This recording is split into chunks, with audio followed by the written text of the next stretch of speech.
Welcome to the Alex Jones Show on this Wednesday, November 30th, 2016. I'm David Knight, your host. We're going to be joined in this show with many of the InfoWars reporters. Alex is going to have a report at the bottom of this hour looking at yet another CNN hit piece against Alex Jones and trying to attack Donald Trump. We're going to tell you why their news is fake news and our news is not fake news. We're going to analyze that. Alex Jones is going to do it at the bottom of the hour. We're going to talk about it in the next hour. And, of course, it all revolves around the charges of election fraud. So we're going to put some rubber underneath these accusations. This is something that really needs to be examined. And, of course, as we've got Jill Stein and her failed attempt to try to push back against Donald Trump for the person that she said was a criminal, Hillary Clinton, trying to get Hillary Clinton in, very selectively calling for recounts in certain areas. And as I pointed out last night on the Nightly News, this same lawyer who is working with the Hillary Clinton camp and Jill Stein had been hired by George Soros to shut down measures that would have stopped voter fraud in North Carolina. Voter ID. That is not racism. It is not racism to ask for photo ID. Everybody asks for it everywhere. And there's a lot of places where I don't think it should be asked for. But one place where I think it should be asked for is at the voting booth. And that is not intimidation. But, of course, Soros used the same lawyer to try to shut that down. And the same lawyer is now saying that in North Carolina, where there is, I believe, last time I looked, it was less than 5,000 vote difference between the Republican and Democrat for governor there. That is very close. That is something that does need to be looked at carefully, does need to have a recount. But he says, don't do it there. But in the areas where there are tens of thousands of votes separating them, the kind of margins that we've never seen overturned by a recount, they want to push ahead for their own political reasons. And we've told you this before. What's behind this is to try to delegitimize the election for Donald Trump, because that's always been a strategy of Soros and his color revolutions throughout the former Soviet Union and other places where he's done that. They're going to use that to inspire the social justice warrior college students to get violent on the street. There's two parts. It's an illegitimate election, and this guy is an authoritarian. So as a result, we see the types of things that CNN is doing, trying to paint Donald Trump as a racist, trying to connect him with the Ku Klux Klan, and also doing the same thing to Alex Jones. Actually put up a picture of Alex Jones with a banner underneath it saying former KKK leader. I mean, that's the kind of dirty, subliminal, not even, I guess you couldn't even say that's subliminal. I mean, that's just overt there, but it's putting a message out there that is absolutely a lie. So Alex is going to talk about that at the bottom of the hour. But of course, we've got a lot of news today that we're going to be talking about. We've had a pick for Treasury Secretary, Mnuchin, who has been the finance campaign manager for the Donald Trump campaign since May, I believe it was. Of course, he has connections to Goldman Sachs. That concerns a lot of people. But I'm going to play you some of the clips today as he announced that he's going to be Treasury Secretary. People talk to him, what his priorities are going to be. It looks like he is going right down the economic list of Donald Trump, and that's a very good thing. We still don't have an answer on Mitt Romney. We're going to look at some of these conservative picks. We're going to look a little bit more detail about Tom Price. Politico says he's a radical conservative, and he has a radically conservative vision for American health care. Well, I think that's good. When Politico says that you're a radical conservative, that means you got principles. That means that you're going to try to establish a marketplace, which, again, is what Donald Trump ran on. And we're going to talk about that, some of the news that surfaced about him. Also, we've got OPEC cutting their output in a bid to try to get rid of the oversupply of oil. I don't think they really need to do that. I think what's going to happen is we're going to see a lot of economic growth if Donald Trump's economic policies go through, and we're going to tell you why that's going to happen. But I think they also kind of missed the idea that, we had about a week or so ago, there was this massive discovery of oil in West Texas.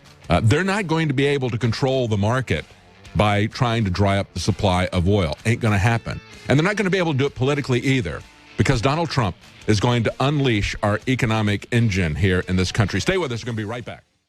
Welcome to the Alex Jones Show on this Wednesday, November 30th, 2016. I'm David Knight, your host. Here we had an interesting day yesterday, and we're going to talk about some of the things that happened there. And, of course, we've had an interesting day already this morning. We've seen Donald Trump announce his pick for Treasury Secretary. We're going to have Roger Stone joining us in the third and fourth hour today. And, of course, he's going to be talking a lot about the Trump transition team and the picks that we've already seen. I'm sure he's going to have a lot to say about that, what we can expect to see going forward. We're also going to have our reporters joining us in the second hour, and we're going to be talking. Alex has a report at the bottom of the hour. There's another hit piece on Alex Jones on CNN yesterday. We're going to show you that. We're going to talk about their tactics, and we're also going to talk about the reality that they don't want to face, and that is that there really is voter fraud. Yes, there's two levels of fraud. There's voter fraud, where you have people who can register to vote who are not technically qualified to vote because they're not citizens or citizens of another country, not a citizen of this country. They haven't gone through the legal process to do that. You can also have people who vote multiple times because they don't need to have a voter ID. And of course, that happens. That happens in places like North Carolina. And of course, in the run-up to the election in Virginia, there were a large number of people that were turned in one particular county. If you remember, we talked about this at the time. They turned in this list of people, and one of the people in the registrar's office recognized one of the names. She said, wait a minute, I know that guy. He just died. He was, I think, a judge in that county, and he had just died. And so they turned his name in to be registered to vote. That's the type of thing we're going to be talking about in the second hour, the reality of voter fraud. But of course, there's also the reality of the even larger scheme, and that is using electronic voting, removing the ability to audit the votes, which we saw the director of elections here in Texas do. And that's one of the things that they're discovering here with Jill Stein's quixotic quest to tie the system up. She's not really there to try to reform the system. She was completely silent about all of these different forms of fraud before the election. She's got her own agenda. We understand that. And of course, she's already failed because she missed the deadline in Pennsylvania by a week, according to the election officials in Pennsylvania. She's clueless about how this entire system works. She can't even read the regulations for filing her objections. She certainly doesn't understand the Electoral College. We're going to be talking about that. We're going to be talking about the Trump transition team. Before we get into that, before we talk about Mnuchin, who was picked today for Treasury Secretary, I think it's a very positive choice so far, even though he's got connections to Goldman Sachs, and I understand people's concerns about that. I think it's a very positive choice. When he came out and talked about this today, you could see that he was exactly on the same page with Donald Trump. And I think Trump understands that the economic issue is number one, front and center, and that economic issue is jobs. And so yesterday, we saw, although it began at the beginning of the day with an attack on constitutional freedoms, talking about burning flags, it ended at the end of the day with him talking about how he had saved jobs by doing a deal with Carrier. We're going to talk about that. What is that deal? We don't know the details of the deal yet. But I got to say that people looked at this and it got a lot of people upset about the flag burning thing. I don't like what he had to say about the flag burning thing, and we'll talk about that. But this is exactly what I thought we would see from Donald Trump. I thought he'd save jobs and he'd attack constitutional freedoms. Now, Hillary Clinton would have attacked constitutional freedoms and not saved jobs. She would have sent them abroad. So that's a positive thing. But I think it's also positive when we look at the way that he came out to attack us. Would you rather have somebody like Barack Obama or Hillary Clinton, who's all smiles and handshakes about the Constitution to your face, who tell you that they're all for mom, apple pie, and freedom of speech, and then behind the scenes, they work very diligently to shut down freedom of speech? And of course, we have a news item today on Infowars.com how Apple is purging Breitbart News from its iTunes store. Again, this is the fake news narrative. We'll be talking about that more later in the show. But would you rather have somebody who uses the Federal Election Commission, as they've talked about, to try to shut down free speech, or to do things with the internet, accusing people of being terrorists or whatever, to try to shut down the internet, all the different things that Hillary Clinton and Obama would do to shut down the internet? Or would you have somebody who comes out and in a very brute force insult to the First Amendment, he puts everybody on guard? And we get to talk about what the principles are that are involved in it. I think that's a more positive way to do this. And he has no way that he's going to get this enforced. So when he comes out and he talks about this, and he does it in a very crude way, and again, it's a dog whistle to his base, and it's also a reflection of his past history. I think that what he was doing yesterday was he's showing his base, look, I'm going to be there for you, I'm going to get jobs, and for those of you who are with the military, who are with the police that I support, I'm going to talk about the flag. It just kind of came out of nowhere. There weren't any riots going on yesterday to start this, but in both of these cases, he is talking to his base, saying, I'm going to stay with the things that you elected me to do. I want to look at the situation with the the war on the flag first. Now let's talk about the jobs first. Let's talk about the jobs. Yesterday evening, we had the deal with Carrier that they said was going to be announced. And the tweets that came out from Carrier, first they said, "We are pleased to reach a deal with President-elect Trump and Vice President-elect Pence to keep close to 1,000 jobs in Indianapolis. More details soon." Then President-elect Trump said, "I will be going to Indiana on Thursday to make a major announcement concerning Carrier air conditioning staying in Indianapolis. Great deal for workers. Big day on Thursday for Indiana and the great workers of that wonderful state. We will keep our company and jobs in the U.S. Thanks, Carrier." So we're going to find out what the details of that deal are. But remember, on Thanksgiving Day, Donald Trump said, "Hey, I'm working even on Thanksgiving Day to get Carrier to keep their facility in the United States." And I think that's amazing. Everybody that knows Trump, and you can see this, look at how hard he worked during the campaign compared to Hillary Clinton, for example, who could barely stand up. He was flying, crisscrossing the country, holding multiple giant events, a lot of energy, and we have seen a couple of very positive signs. While he's not even elected president, he's hit the ground running already, doing things like this. As his Treasury pick, Mnuchin, said, "I haven't seen a president do that for a very long time. I can't remember a president trying to keep jobs in America. Not in my lifetime. I don't think Mnuchin's any older than I am, but I haven't ever seen a president try to do anything to keep jobs in this country. Since Richard Nixon, we have had presidents who have been campaigning to take jobs out of this country. I mean, that's been the reality of what's behind this opening to China with Kissinger, the NAFTA trade deals, the deals with China. They have been working very hard to get jobs out of this country, to get foreign workers into this country to take your jobs. That's been what we have seen before. So the fact that he hit the ground running with this, the fact that he has been successful, I think that's very important. What kind of a deal did he do? I hope it's not a situation where he is giving them financial incentives, crony capitalism, to stay here. We've seen this with Elon Musk getting billions of dollars, many cases. Typically the way this works out on state levels, these guys get so much in terms of tax benefits and subsidies and other things that it works out costing the taxpayer hundreds of thousands of dollars for every job that is theoretically created. I hope that's not the situation here. I hope that he picked up the phone with them and said, "Look, we're going to set up a situation where we're going to not have favorable tariffs for people who manufacture outside of our country. And oh, by the way, there's this other thing that's happening throughout the world. Back in the middle of September, if you remember, Obama and John Kerry went to Rwanda, and they signed an agreement with most of the other countries of the world saying they're going to get rid of air conditioning coolant. I told my sons at the time that happened, I said, "Hey guys, be ready to live in a world without air conditioning." And one of my sons, Lance, said, "From my cold, dead hands." Exactly. But that's what they want to do. They want to shut down all Freon forms, all coolants, and understand that what's really behind this is that there's a couple of people with connections to government here in America and in China who have come up with a new replacement for the coolants that we're currently using. So they would like to have a monopoly on that. They would like everybody to be forced to buy that.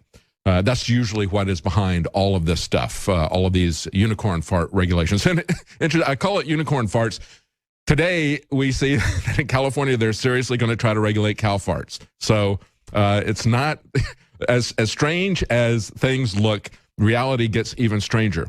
But I hope he explained to them that it's going to be in their interest, that they can manufacture air conditioning units that use real Freon in the United States for the United States market, because we're not going to go down that ridiculous road that the rest of the world is doing. So, hey, guys, if you put your factory in another country, maybe you're going to have some problems with that other country in terms of regulations. Maybe they could get around that by putting the Freon in when it gets in the United States, but he's also going to put some taxes on as it passes across the border. So hopefully it was done in that kind of vein. Hopefully it is not a crony capitalism thing. But let's talk about the flag issue, because Donald Trump has been in flag wars before. Remember the flag war that he had in Palm Beach County? And this was something I went back into the Wayback Machine flashback. This is a Politico article about it. They're talking about the regulatory environment there in Palm Beach. They said, first you need to know Palm Beach is a town where measurements matter. Leaf blowers require inspectors to verify that they emit no more than 65 decibels from 50 feet away. They regulate the amount of noise of leaf blowers. They hold people who are having garage sales are restricted to one sign that can be no more than 4 square feet in size, and residents who are flying flags on their property are restricted to flagpoles no higher than 42 feet, flags that are a maximum of 4 feet by 6 feet. I mean, that's the kind of regulations that they have. He was fined $5,000 because he replaced a section of dead hedges with new hedges that were alive, but they weren't quite tall enough. So the town of Palm Beach put that on him. I mean, why would you want to live in a place like that? But I'm sure that got under his skin.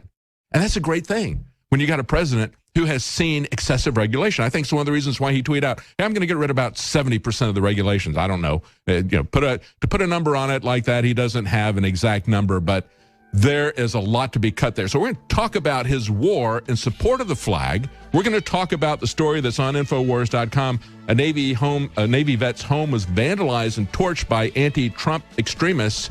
And then we're going to talk about this burning of the American flag and where that fits and free speech. Stay with us. We'll be right back. Welcome back to the Alex Jones Show. I'm David Knight, your host. I want to get back to this issue of flag burning. As I said yesterday, we began yesterday we saw exactly what I expected to see from Donald Trump. Jobs being saved here in America even before he becomes president. And again, another attack against some constitutional freedoms. And I want to tell you that this is part of a struggle that he's been working with a long time. I want to talk about his fight with Palm Beach on trying to fly the flag there. And of course, that was a fight where he was definitely on the right side. They were trying to shut down his free expression in terms of flying that flag. We're also going to talk about a Navy vet whose home was vandalized and torched by anti-Trump extremists. So they didn't, you want to talk about people burning flags and then getting attacked. Well, he put up a sign and they burned his home. So let's put some things in perspective. We're going to talk about the principles involved here and how this is playing out. Before we do, real quickly, I just want to let you know that we've got some extended sales that are going to be ending today. This is the last day of these sales that have been extended from Black Friday. We've extended the Black Friday sale 30 to 40% off InfoWars Select Storable Food at InfoWarsStore.com. That is a huge savings.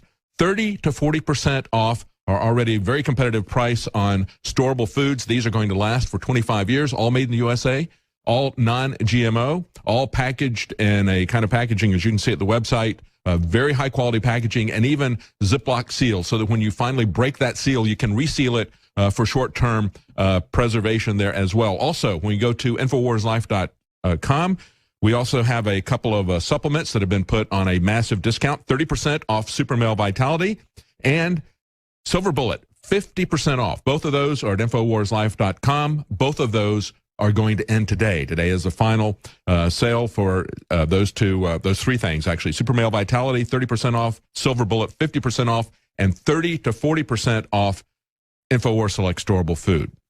Now, as I was pointing out before we went to the break, in Palm Beach, highly regulated industry. And that's a good thing for a president to be fighting back against that. And that's what he did. And he fought against them on the flag issue. He had been penalized by them $5,000, as I pointed out, for cutting down a dead hedge and then putting up one that was alive. And they said, well, it's not as high as it was before, so here's a $5,000 fine. Can you imagine living somewhere like that? And then they regulate everything from the amount of noise that your leaf blower has to the size that your garage sale sign can be. And, of course, the height and the size of your flag. Well, he completely ignored that. He put up an 80-foot flagpole on the front of lawn of Mar-a-Lago. They said he had a car dealership-sized American flag, 15 feet by 25 feet flying from it. And he knew what he was doing, says Politico, and he did. It was a protest, okay? Trump had been fighting with the town poobahs from the very moment he got there, as they point out on Politico, and he was plainly inviting a lawsuit. And Trump said this. He went on Nancy Grace's show and said the town council of Palm Beach should be ashamed of itself for putting regulations and fining me for putting up the American flag. This is probably a first in the U.S. history. They started fining him several $100s a day. The fine grew to $120,000, and then he filed a lawsuit against Palm Beach asking for $25 million in damages. And let me say this.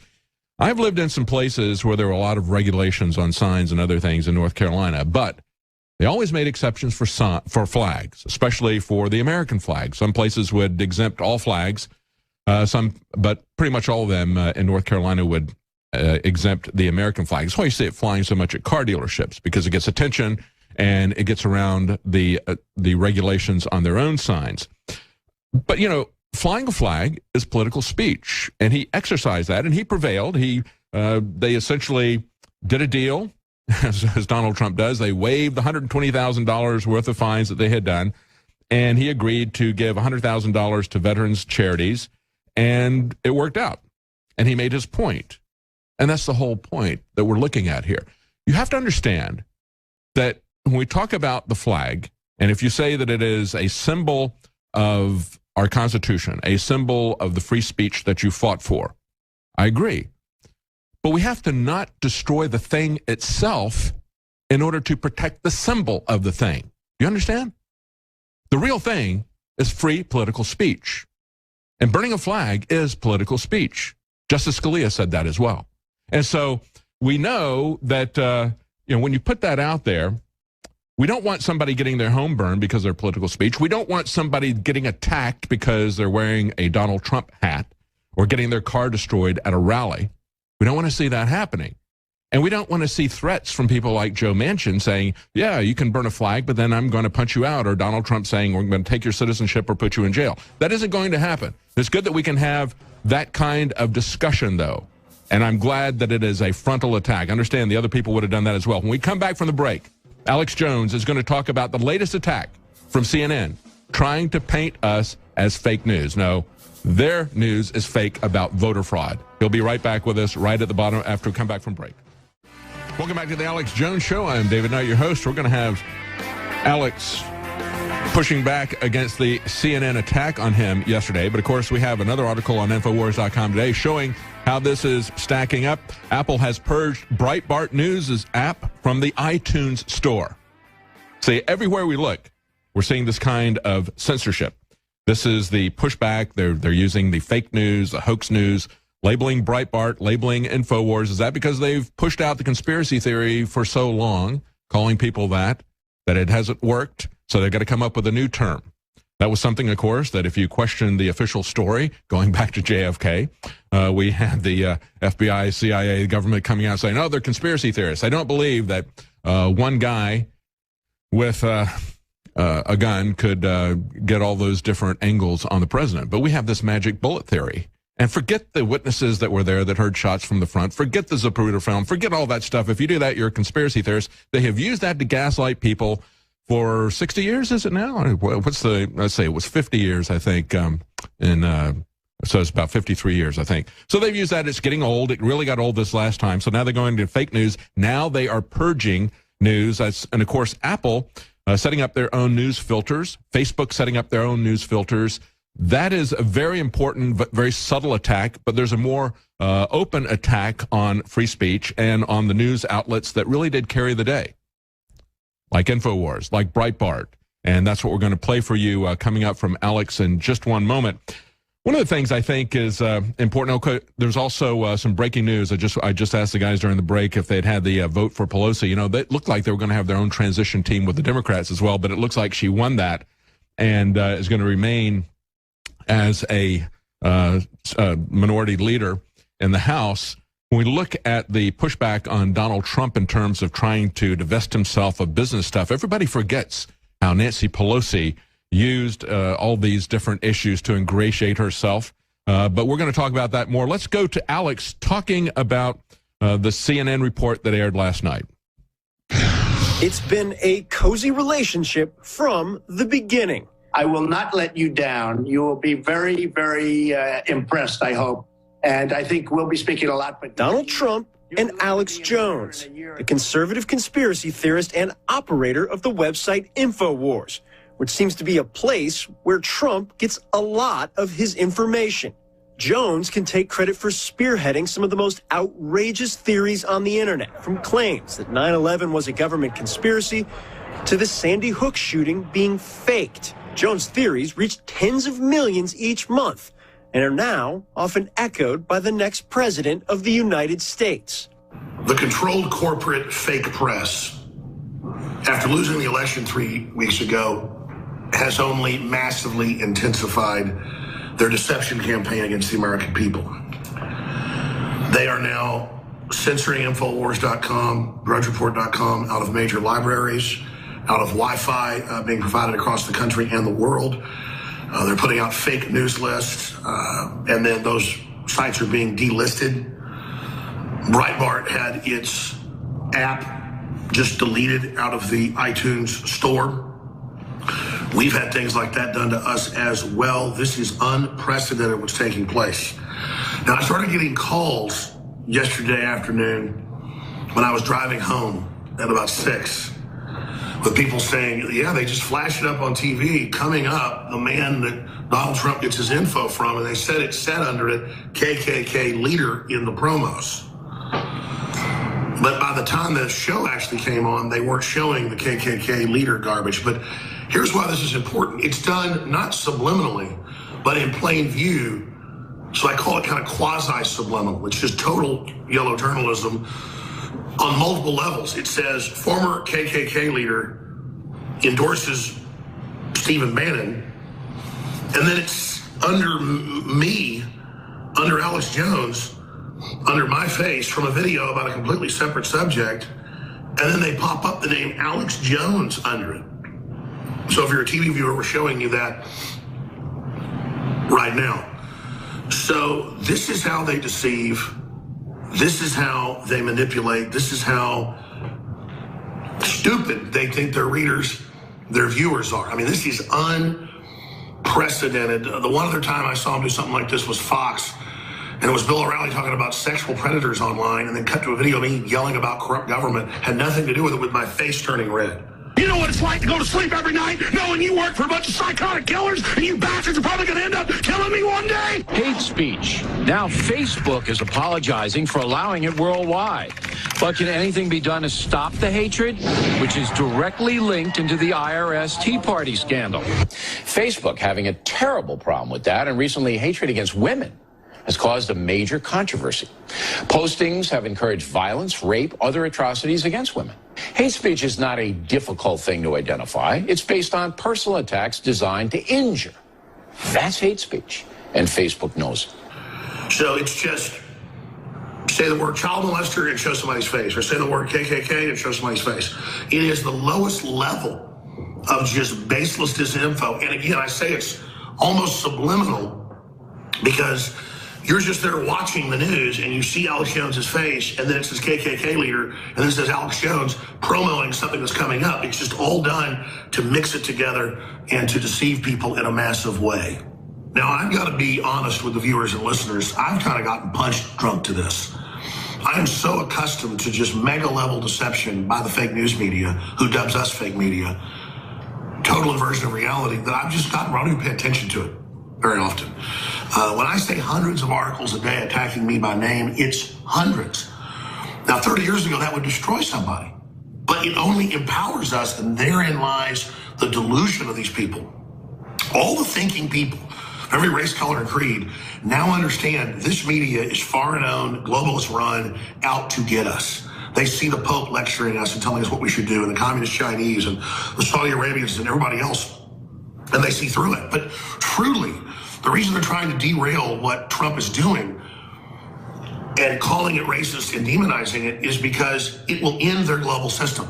If America is allowed to operate outside of globalism and is prosperous, that American system will outcompete it. And if you go back to the robber barons 100 years ago, they all wrote news articles in Europe, in England, and in the U.S. admitting that they couldn't compete with the American system because it wasn't centralized. It wasn't all based on small combines, oligopolies, and monopolies. So Trump's fight is the old fight.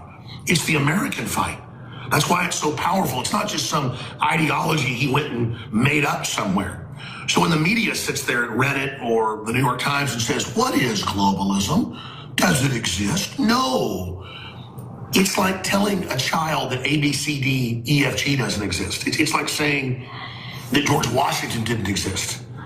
But that's the level of deception and just waging war on reality that they're involved in, because they are at war with reality, because what they're selling, authoritarianism, as some neoliberal, wonderful cosmology, is so ridiculous, no one wants to buy it. Freedom and free association is like the greatest gourmet smorgasbord cornucopia selection the world could ever imagine, compared to standing in line for 2 or 3 days to get a couple sausages and potatoes. And again, it wasn't the communist systems couldn't produce. They didn't want to produce. They used the limited production and the artificial scarcity they create to control people, and they write textbooks on it. And that's why globalism is so evil. It is a worldwide system of austerity and being poor and the people being ignorant and people being played off against each other.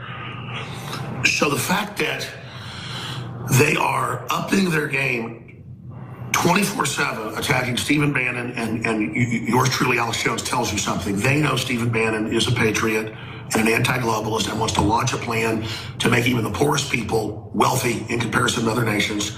He's openly said that. That is their plan. Carrier air conditioning's already coming back. Ford's already coming back. Apple says they may come back before he's even in office. And they're attacking yours truly because if they can get Trump to cut away from his base, it's not just crippling Trump. It will cut him off from Americana, which they're trying to dub as racist and evil for us to have level playing fields and controlled borders and basic sovereignty. So Trump is purposely invoking nationalism and red meat stuff like don't burn the American flag to force the left to then begin defending free speech, something they've actually been attacking, something they're coming out and bulldozing. They want to yell about free speech, burning the flag all day, and I agree, you have a right to do it, even though I don't like it. But they're the ones banning stuff off Facebook, off Twitter, the Apple purges. Some people say, oh, that's Apple's company, they can. No, they approve your app, it goes through the deal, then they kick you off. 3 times we had Obama deception paid for by third-party companies, encoded and loaded and accepted, and then they would delete it one day after. And they go, oh, it's a mistake, Apple wants the $5,000 again. And we'd encode it again and put it through. I had Google refused to sell in Google Store, and they shut our store down. That was an article happened a few years ago, I guess 7 years ago now, and it just banned us and said, this is a racist film. We are not allowing you to sell it or have an Apple or a Google Store. So this is what they're doing, folks. This is serious censorship, and they're throwing it in everybody's face while saying they're, quote, the liberals. They're doing this because they're desperate. They're doing this because the ideas that I promote and that Stephen Bannon and others promote is poison to these people and will bring their system down. So for the new viewers and new listeners, this is not my opinion. The things we're talking about here are admitted by the enemy, by the globalists in their own publications and documents. And once we identify the globalist and their globalist system and get the public to actually go read and research what's really happening, it's game over for them. So some family and others say, how am I taking it with these new levels of deception? I'm taking it fine. It means I'm having an effect. It means the great crew at InfoWars is having an effect. It means the listeners of this radio show and TV show are spreading the word and taking action. But do not take any of this for granted. They are trying to shut us down, and they can shut down Breitbart or Drudge or InfoWars. If they can get any one of those, they set the precedent to take everything else out. And they were on the verge. They handed over the internet to the UN and a multinational consortium. They were about to get 5 Supreme Court justices, at least 4. They were imploding everything. The borders are already been completely lowered. The drones were turned off. They were already, telling us that, jihadis were going to be put in every town, every city. They're that close to finishing their operation. Let's just pray Trump's for real, because in a modern sense, he is our best and only hope for rectifying this in a peaceful manner. Because let me tell you something, the globalists are not going to be peaceful next phase. They're not going to coexist with us. They cannot coexist with a free market, open, true liberal society. Jones posted this video entitled An Emergency Message to Donald Trump during the campaign. I am going to ask you to seriously think about making the issue of Hillary's election fraud in the primaries one of the central issues to defeating her in November. Trump had this to say a day later. I'm afraid the election's going to be rigged, I have to be honest, because I think my side was rigged. And in the wake of the election, Jones pushing a theory that despite the vote totals, Trump actually won the popular vote. Millions of illegals voting, at least 5 states being stolen for Hillary. We're talking 5, 6, 7, 8 million people more voting for Trump, if you look at the evidence, in the popular vote than did. And Trump tweeting just 4 days later, quote, in addition to winning the Electoral College in a landslide, I won the popular vote if you deduct the millions of people who voted illegally. I'll tell you, it is surreal to talk about issues here on air and then word for word hear Trump say it 2 days later. And I'm not just calling ourselves liberal because that takes it away from them. Liberalism, if you studied it 200 years ago, is antithetical to modern liberalism. It is the complete 180 opposite. Liberalism means do what you want as long as you hurt somebody else, but I can live the way I want. Don't come force me to live the way you say I should. Look at political correctness. Look at all this garbage. Liberalism means lower taxes, private property rights, religious freedoms, or freedom to not have religion. See, it's the opposite. Everything they're pushing is Hajib's on TV with the news anchors, but you can't wear a cross. It's all about henpecking and getting us in line to just accept incredible outrages. And that's why the Republican and Democratic establishments are panicking and freaking out. But I've got to say, CNN discredits itself with crap like this, and it really, really shows how their entire system is based around race baiting, and it really is a despicable, despicable news organization. And quite frankly, I don't even give them interviews when they ask for interview requests, because they always just talk to me for like 5 minutes and use a short clip to act like they were journalists and act like they got my response. But they don't even call now to try to get a response whenever they take what we say out of context or twist things, because these are not journalists, folks. They know they're paid mercenaries. They know they're paid hacks. And they know good and damn well they're trying to basically undermine this country. They've conquered us. That's why they're so arrogant. And people have to understand that if you're under their mind control, under their spell, come out of it, folks. They are predators. They are bad news. They did back the Arab Spring. They did back starting wars with Russia. These are very bad people. And we've got to bring nationalism back in a big way, folks. It's how we can organize against globalism, because at least a nation has a chance for the people to run it and to fix it. Under globalism, it's a worldwide system. You can't get out of it unless nations begin to pull out of it, and that's happening. So a modern war is taking place right now of the nation state and individuals and self-determination against the modern royalty. The true definition of globalism is third wave corporate colonialism establishing a planetary above the law corporate dictatorship. I mean, that's what it is. And so no one should want to live under that, and there's no arguments that you can push for that. But now their new argument is we're going to, quote, be liberal world government. They actually say that in The Economist, and we're going to enforce racial equity worldwide. That means playing people off against each other and using third world populations against the West. I mean, this is dastardly, this is dirty, and this is how the corporations play, who are exploiting everybody. We've got to be smart enough to come together, turn on the real renaissance, basically terraform the planet for clean, renewable technocracy for the people to actually decentralize power instead of a technocracy that's based on total surveillance and dehumanization. We've got to have a purpose-based economy, purpose-based world. We've got to launch space colonies, undersea colonies. We've got to trailblaze and make our heroes again, people on the very cutting edge, and celebrate our humanity and not give it up like the eugenicist-based technocrats are now pushing. I'm Alex Jones signing off for Infowars.com. And I go ahead and hand the baton back to David Knight in the full broadcast he's got lined up today, and I'll be back later with a special report. Turkey has declared war on Syria. Does this mean that World War III is about to erupt? That's Infowars.com. And even the London Telegraph says that most experts agree this could trigger the next Third World War, because when Turkey declares war against Syria, Syria is allied with Russia. That means a NATO nation has now declared war on Russia. That's what this really means. Stay with us. Welcome back to the Alex Jones Show. I'm David Knight, your host. I want to give you a feel for Donald Trump's Treasury Secretary pick, Mnuchin. He had some comments today. I want to play a couple of those in just one moment. Before we do, real quickly, I want to remind you that we have extended for a final day some of our Black Friday specials, our Cyber Monday specials. We have 30% off Survival Shield X2. That's our nascent iodine. And also 30% off Super Male Vitality. Both of those are at InfoWarsLife.com. 50% off Silver Bullet, also at InfoWarsLife.com. And 30 to 40% off InfoWars select storable foods. So check out these massive discounts. We're only going to have these for one more day.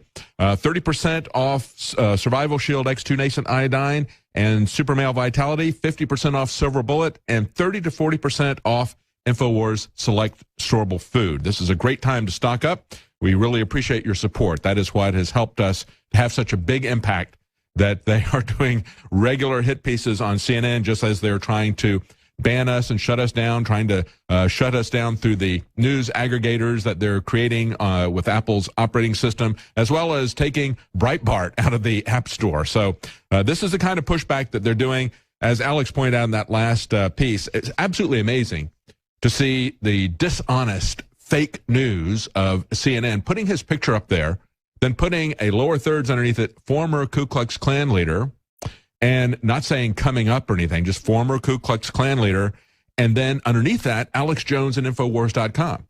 I mean, how incredibly dishonest that is. But that's the kind of below-the-belt attacks that they do. We're going to talk about the real voter fraud coming up in the next hour. We're going to have Owen Schroyer and Darren McBreen joining me, and we've got another report from Alex Jones coming up. But let's take a look at what Mnuchin, who has been the campaign finance manager for Donald Trump since May, and he was announced as Trump's pick for Treasury Secretary. Let's take a look at what he said in terms of his vision for the economy. How much money is sitting overseas right now? We're talking, what, $2 trillion or something? Or It's a staggering number. It's a staggering number. I mean, first of all, the reason why American companies don't bring the cash back is because the differential in tax rates. So the combination of lowering the corporate tax and a one-time 10% repatriation tax, absolutely going to get cash back here. I mean, if you look at Apple, Apple's kind of the classic company. They're sitting on hundreds of billions of dollars of cash, and they go out and borrow money against their overseas bank accounts. This makes no sense.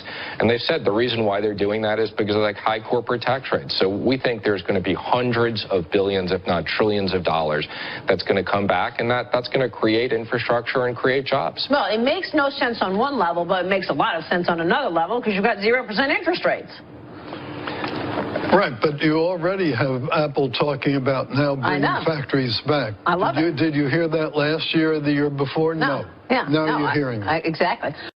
Okay, and that was also the other person you heard talking there was Ross, who is a pick for Commerce Secretary. Yeah, we want to get companies to base themselves back in the United States again. Is that a bad idea? How about stopping them from moving to another country in the first place? And, of course, that's something that Donald Trump has been working on very hard. He was working on it on Thanksgiving. They announced a carrier deal, as I pointed out before. We don't know what it is, but it is an effort by someone who's not even become president yet, and already he's keeping jobs in the United States. Mnuchin said the carrier deal, I think, is terrific. He said the president-elect and the vice president picked up the phone, called the CEO of United Technologies, told them that we want to keep jobs here, and this is it. He said, I can't remember the last time a president did that. This is going to be a terrific opportunity. That's why we're so hopeful. Donald Trump is working very hard, and we're going to talk in the next hour as well about the announcements that he is going to diverge himself from these business issues. Why? Because his first priority is being president. We've already seen that with the settlement that he made on that lawsuit. We're talking more about that in the next hour with Owen Schroyer and Darren McBreen. Stay with us. We'll be right back.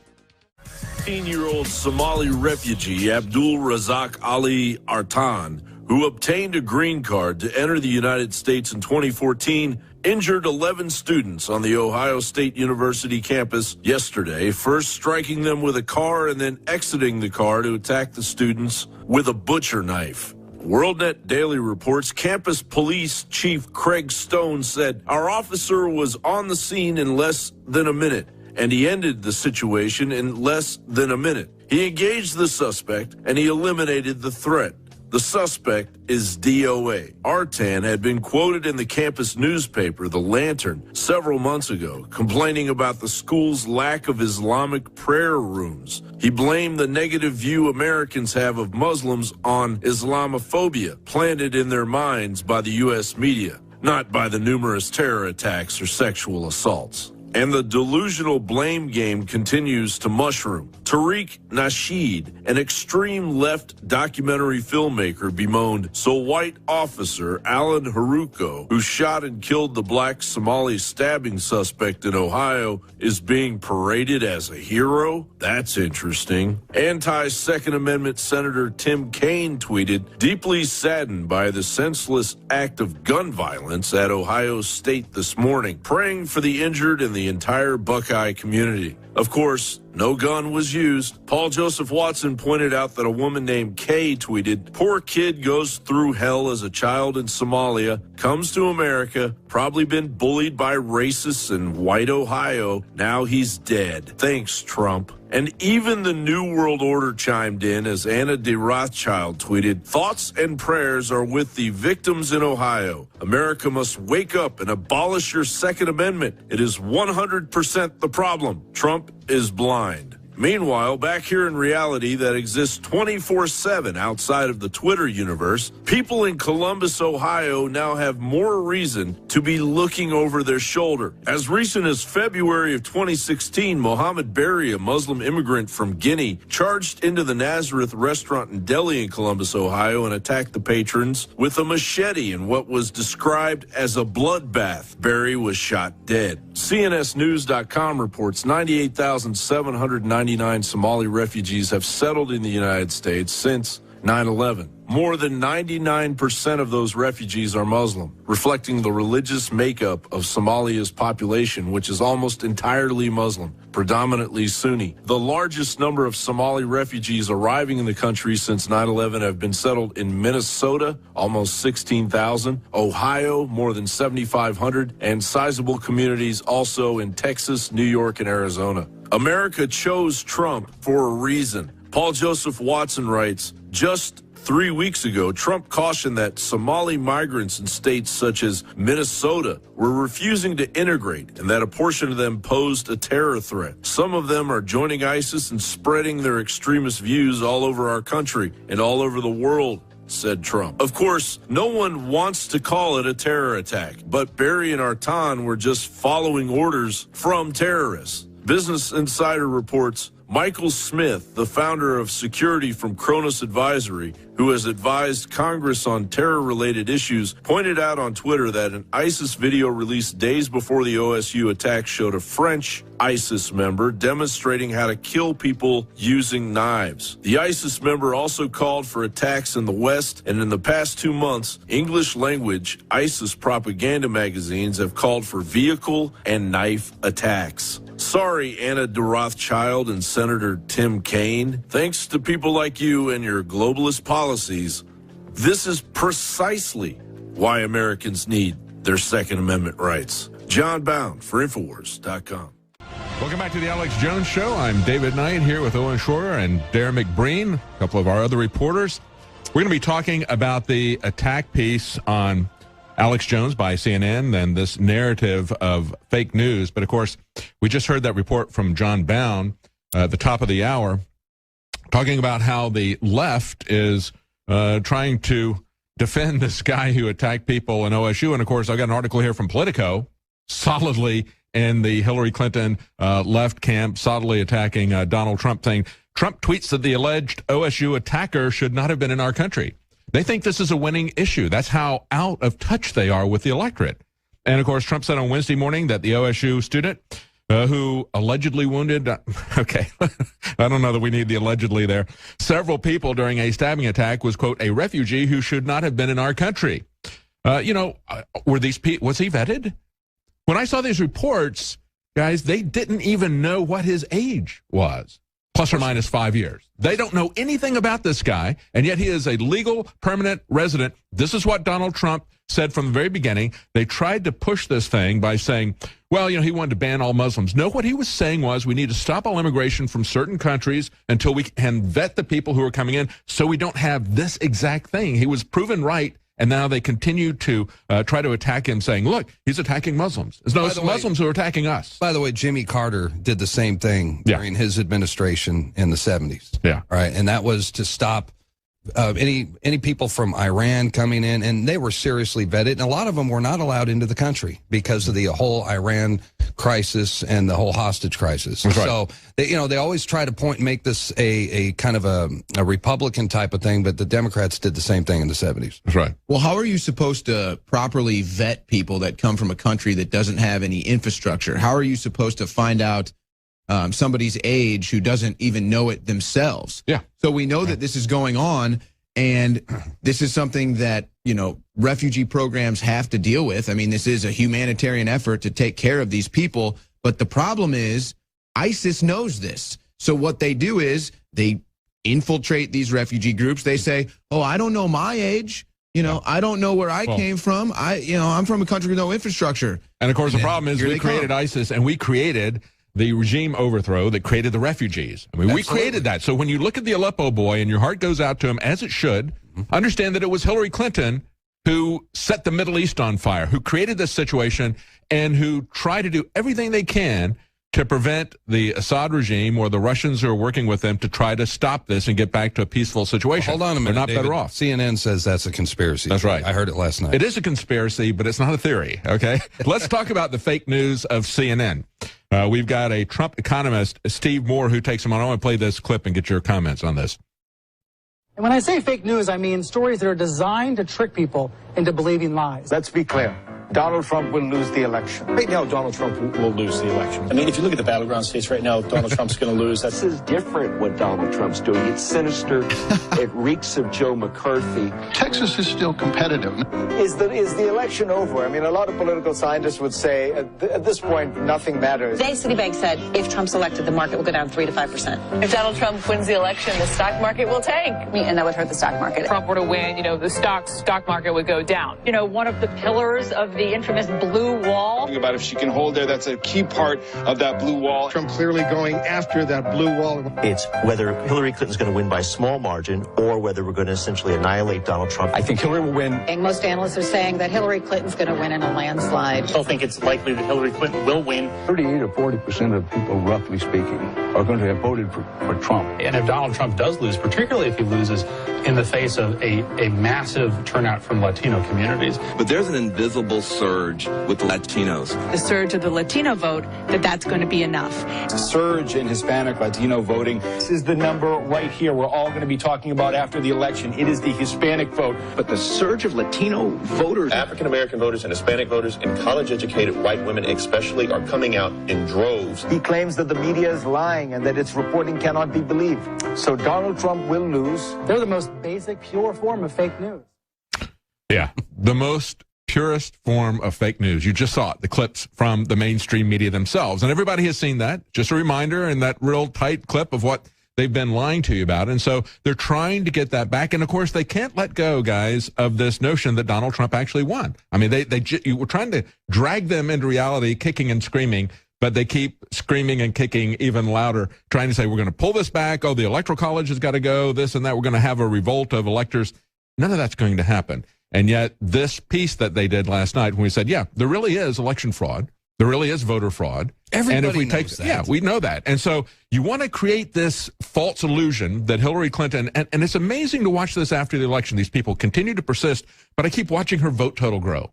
Well, she's going to win by 1 million votes. No, by 1.5 million, 2 million, 2.5. And then the last one I saw, I think it was on Daily News, they said, well, currently she's leading by 2.5 million. It's like, well, folks, the real election ended about 3 weeks ago, but you keep pushing this and you keep padding it, and that's precisely why we need the Electoral Colleges as a firewall against the corruption where in places like New York they can continue to pad the vote. Well, The Onion ought to write a story. Hillary Clinton wins by 100 million votes because, that's what they'll do next. They'll just have 100 million people show up to vote.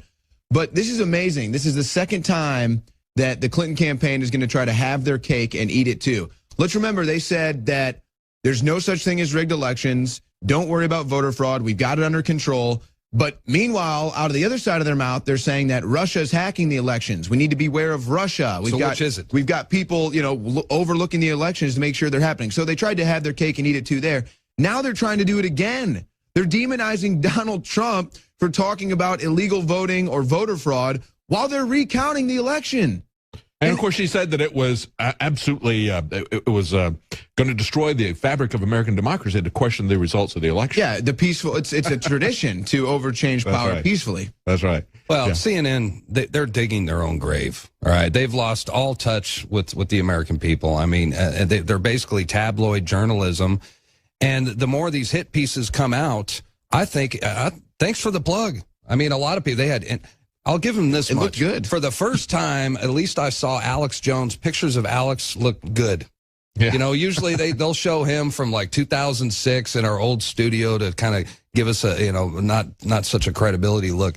And at least he... Or like Bill O'Reilly did on Fox News, just showing red-faced and screaming about something that doesn't have anything to do with what he's talking about there. Just take a short little clip there to try to make him look bad. Let's go to an interview that Alex had after the election with Bev Harris. This is somebody who follows election fraud. She's a Democrat. We've had her on every election to talk about the real issues that we need to be concerned about. And this is something what we should not let go of are things that we could do to improve the honest and true election that we have. And there's a lot of systemic fraud that is built into this, from not having people's voter IDs to allowing electronic voting machines where you deliberately shut down the auditing capability. Those things need to be looked at by everybody. Left and right needs to come back and look at that. But that's not how they're using this. And so I want to play and get your reactions to this Bev Harris report where she's talking about how they tried to steal the election from Trump, but they failed. Bev Harris has a lot of integrity. She's been a Democrat, a liberal. She exposed what Bush did, and I was bipartisan. But there was more evidence of Republican fraud than Democrat. Both parties do it. And she said last week what Assange said. They're not going to let Trump have it. The fix is in.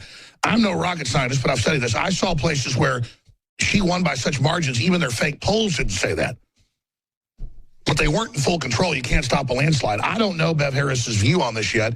I'm going to find out, but I respect it. She is the expert globally. I'm not bragging. It's just a fact for us. People need to know how accomplished and on target she is.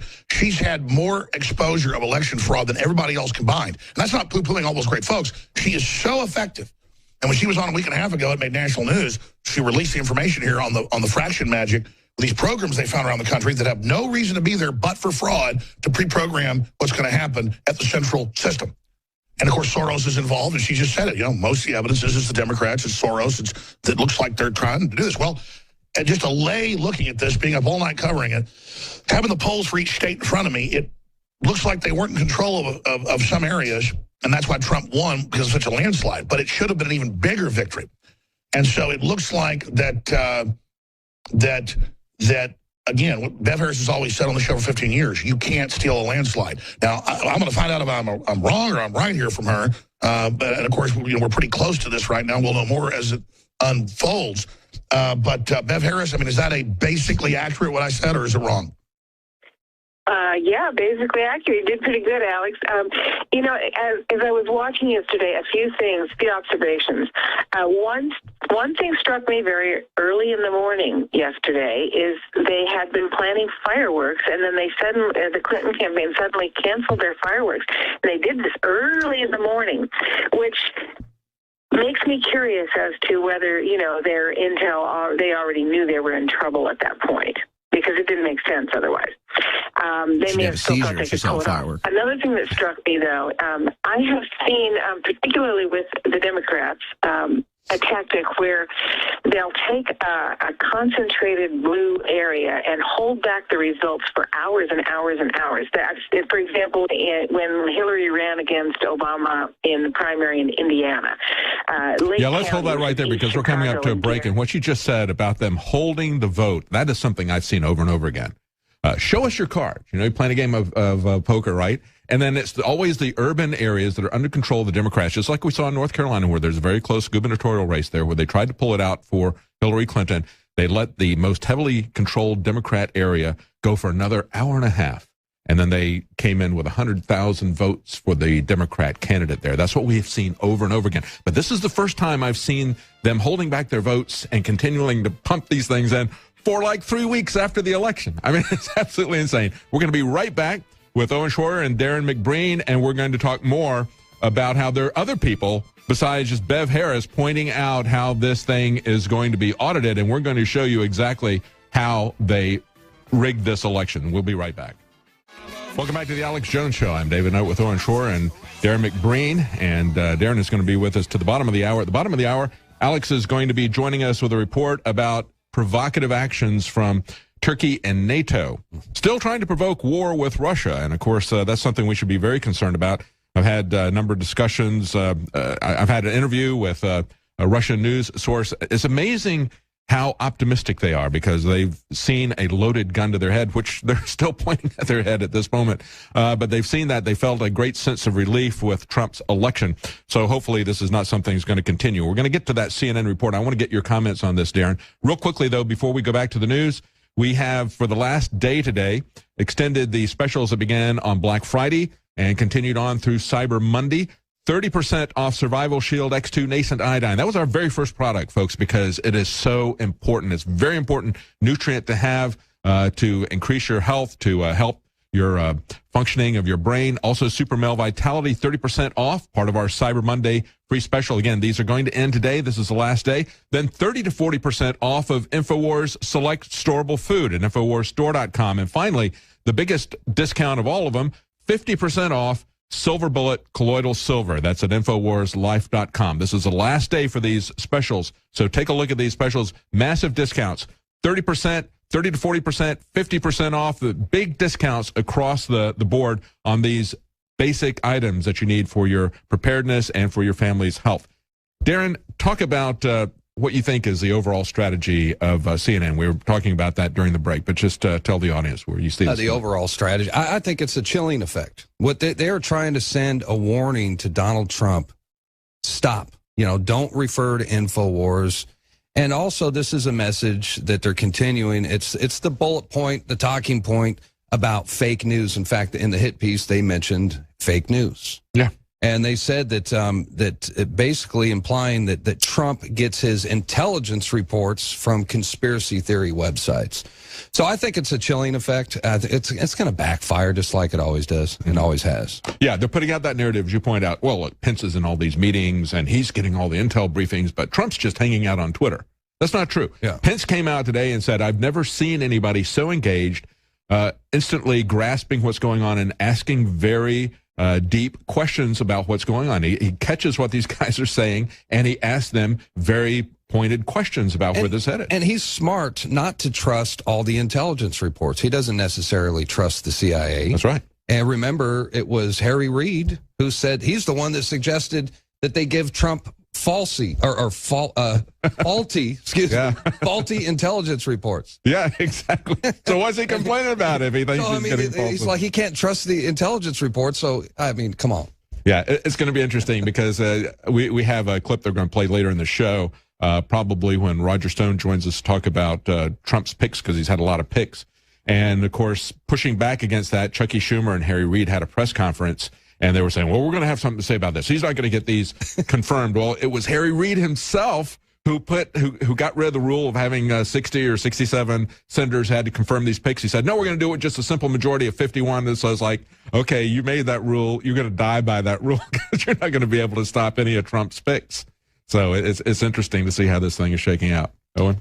Well, I don't know what CNN's overall agenda here was. I think that I checked the Alex Jones channel on YouTube, and just a few hours after CNN ran their hit piece or promotional plug, honestly, for Alex Jones, if you want to call it that, probably benefited us more than it hurt us. Yep. We picked up a couple thousand subscribers on the Alex Jones channel. Yep. I haven't checked it this morning, but I think we're going to reach 1.9 million soon. And then maybe with the help of CNN, if they want to continue to hit piece Alex Jones, maybe we'll reach 2 million by the end of the year. So I encourage CNN to embark on this journey to try to take down or discredit Alex Jones. I encourage CNN and all of its talking heads to try to attack Alex Jones or try to separate Alex and Donald or try to have a chilling effect on Donald Trump, not to associate himself with media outlets that aren't Fox, CNN, or television approved news. You know, it's interesting. We had that report that was a recording, a radio interview with Donald Trump on 9/11 or the day after. And a guy was asking about it. He goes, look, I'm a builder. I know that you're not going to knock down that building, especially. They bombed the foundation. That's the strongest part of the building. You're not going to knock it down with planes alone. They had to have bombs or something like that. He knew from day one something was up with that. Okay, so that's one of the reasons why he's looking for other answers to what's going on here. You're not going to fool him with that. You're not going to gaslight him. You're not going to scare him away from this. He's going to look at this stuff, and I think he's honest enough when he disagrees with somebody to say it. And he knew from the very beginning that it was a bunch of nonsense. He's not afraid to speak out. And this reminds me a little bit. They're trying to do the same thing with the whole birther controversy, okay? They're saying that InfoWars started the birther controversy. No, Sheriff Joe Arpaio had a team of investigators check it out. It was a long, thorough investigation. And it was actually Hillary who started it. And then Hillary talked about it. But there was a national press conference. Yeah. We sent reporters there. We covered it. That's how it started. We'll be right back. Alex Jones is going to be talking about what's going on with Turkey and NATO.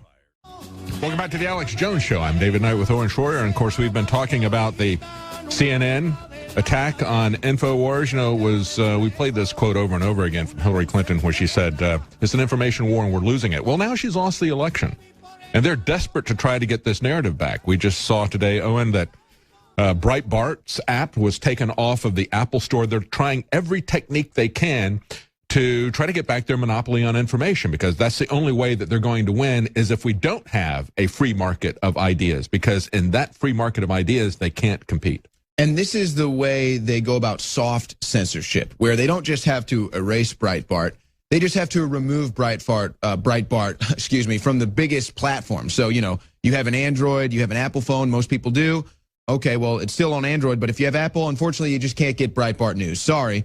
And then there's the other aspect of this, which I think might be the ultimate goal here, David. I think that this might be the ultimate goal. Breitbart is not verified on Twitter, okay? Now, I'm not verified on Twitter. I really don't give a damn about a Twitter verification, to be personally honest with you. But what I think their goal here is, David, to say, essentially, if you're not verified by Facebook or Twitter or whatever the mainstream platform is, if you don't have that checkbook, if you don't have that check or whatever it is, you're fake. Yeah. You're fake. That's how they're going to terminate. So it's not going to be up to you to verify what's real and what's fake. No. Just leave it up to Big Brother in the form of Facebook or Twitter or whatever social media platform is the biggest at that time. I think that that's their ultimate goal here, and that is the true soft censorship to just basically keep us from being in the public eye, keep InfoWars, Breitbart, whoever they want to be the gatekeepers. And in the past, when we just had instead of you being the gatekeeper, Big Brother's the gatekeeper. In the past, when we didn't have the internet, and we didn't have an energized talk radio, we had things like the fairness doctrine that were imposed by the FCC, which said, no, we're only going to, they use the licensing, okay, which is really what they're trying to do in a way with this verification. They're trying to set up that whole licensing regime, revive that to try to establish their monopoly again, the labeling of fake news. So we understand where they're going. We understand what their strategy is. And, of course, when we look at the specifics that they were talking about in this particular report, that's the broader strategy. Their tactic was to specifically attack Trump on this election issue. And it's not just us who's saying it, and it's not just Bev Harris who is talking about election fraud.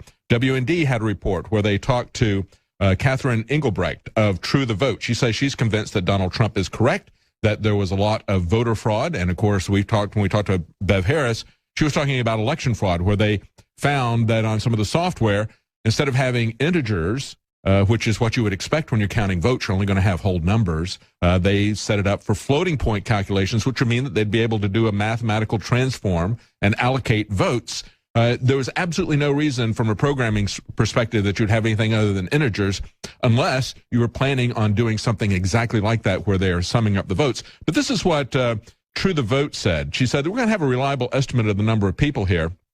And she said, we're still collecting data, and we will be for several months. But our intent is to publish a comprehensive study on the significant impact of illegal voting in all of its many forms and begin a national discussion on how voters, states, and the Trump administration can address this growing problem.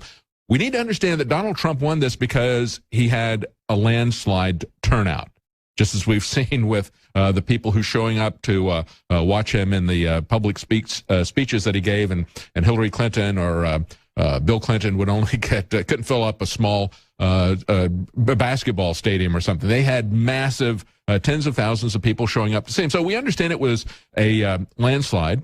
We understand that's how he won, but we need to get an honest and fair election. And people even on the left, people in the Democrat Party, the grassroots, of course, the people at the top don't want this, but the grassroots should be concerned about that as well. And she said, nobody has wanted to get the answers for a long time, so questions haven't been allowed to ask. That's the paradigm that we are going to shatter. And we're going to continue talking about election fraud and the way that things can be changed. They're only using election fraud to try to discredit Donald Trump, to try to discredit InfoWars, and to try to rig this election, to try to destroy the Electoral College. Even Politico talks about how there's a hidden agenda with these people who are challenging it. Their real agenda, they said, is to get rid of the Electoral College. And we need to understand this Electoral College that is a firewall on the concentration of power into a few urban centers and the corruption that is there when they can pad these votes and continue adding votes for 3 weeks. I mean, that's the insanity of this. And that's what the Electoral College protects us from. So we need to understand that that's really the long-term strategy of these people. It's funny, you know, how the whole Russia hacking thing just died out. Isn't that funny? It just died out. What happened to that? I thought Russia would attack the election. No, but here's how my day went. Well, they're talking about that in Germany now because they know that Merkel is going to lose, so they're already starting with the Russians. They got to build up. They're going to do it in France with Le Pen and probably the whole exactly, 9 yards. Yeah. And you know what? Globalism is losing around the world. But, David, you come to my desk today. You say, hey, Owen, I want to have you on the show. We have to combat the real fake news here saying that voter fraud doesn't exist. We have to hit them right in the head with all the evidence. And I'm just sitting here like, oh, my God. I've covered this ad nauseum. I've done dozens of segments working for InfoWars covering voter fraud. Like, this shouldn't even be going on. And, David, you sit here and you say, well, we deserve to live in a country with a fair election. Absolutely you do. But you know what? It goes beyond that, folks. All citizens of planet Earth live in a land of confusion right now. We deserve to live in a world where we know what the hell's going on, okay? I've got stories here, stack after stack, of local CBS affiliates doing independent investigations and finding mass amounts of voter fraud, okay? But then, just 2 days ago, CNN News or CBS News National, Donald Trump citing no evidence claims millions of people voted illegally.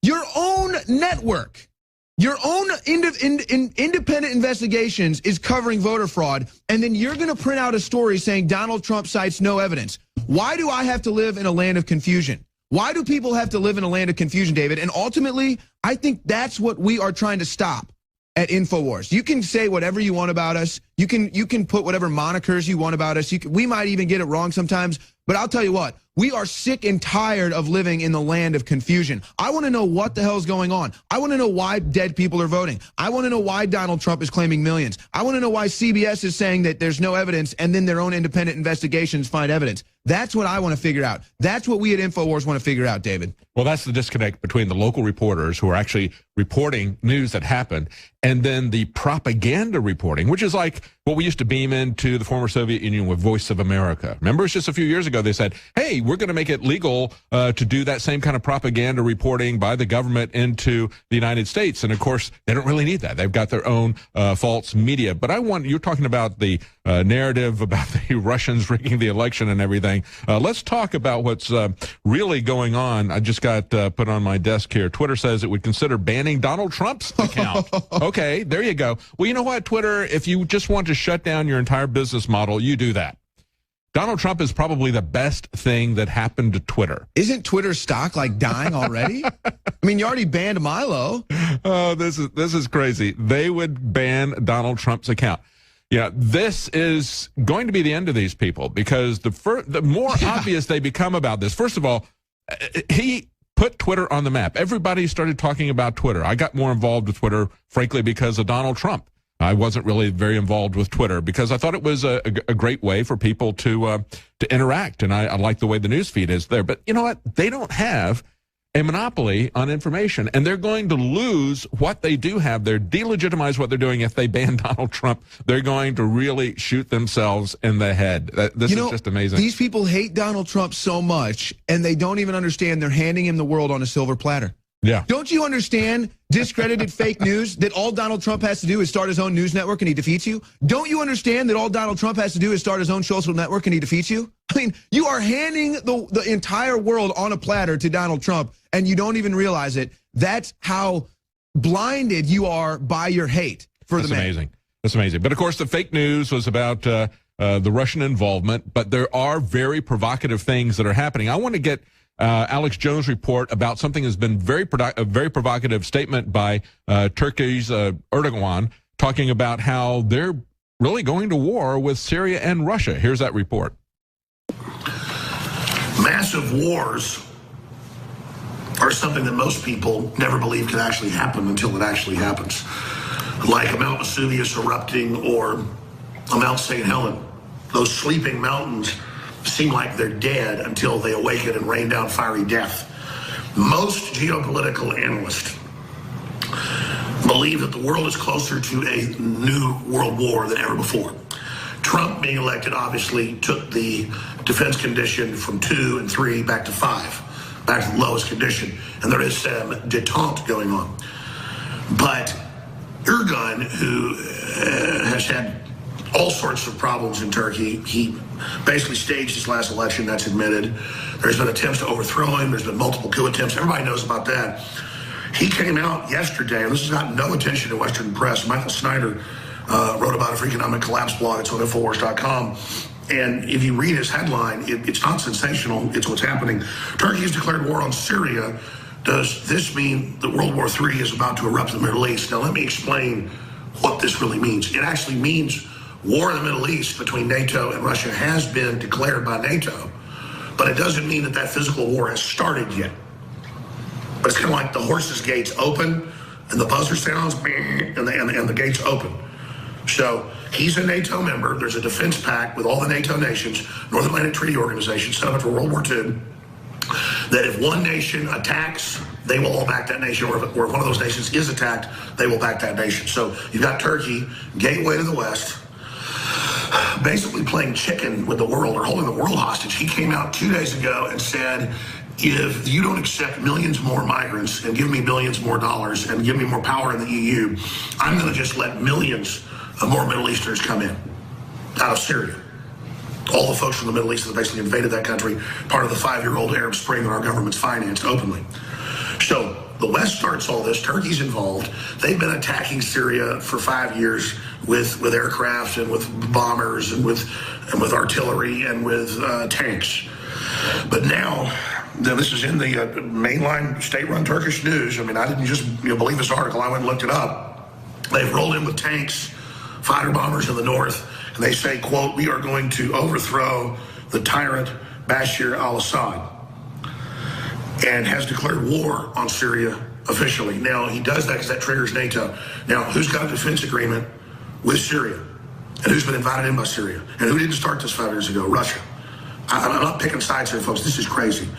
Russia has a lot of troops on the ground. They've got several air bases. They have been carpet bombing al-Qaeda, and they've turned the tide. They're kicking al-Qaeda, now known as ISIS, out of the country. They're losing on every front. That's in the news. U.S. forces are finally being allowed, because Obama's been embarrassed into it, to engage on the ground and push out the rest of the ISIS people. We have thousands of U.S. soldiers there, most of them special forces. What is it, like 10 of them died, just died in the last few weeks? I mean, there was like 6 in 1 week. I mean, this is a major war. We should get Colonel Schaefer on this week or next week to talk more about it as much as he can. And Erdogan, who's been caught buying the oil they stole out of Syria, and his son, the rest of it, working with ISIS, he's now really pissed, threatening even bigger migrant floods into Europe, threatening to join Russia 2 weeks ago, then pulling back, now threatening war with Russia. A state of war between NATO and Russia has basically been declared.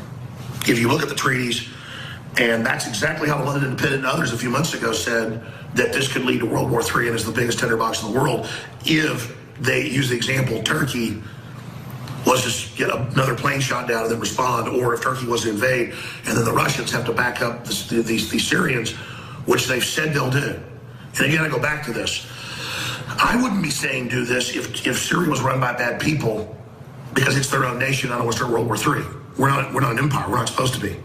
Even, though Karl Rove says we are. And we're, quote, history's actors. Okay, we're history's actors backing radical jihadis out of Saudi Arabia, taking over Africa and the Middle East, and menacing Russia. This is totally immoral. And the West started all this.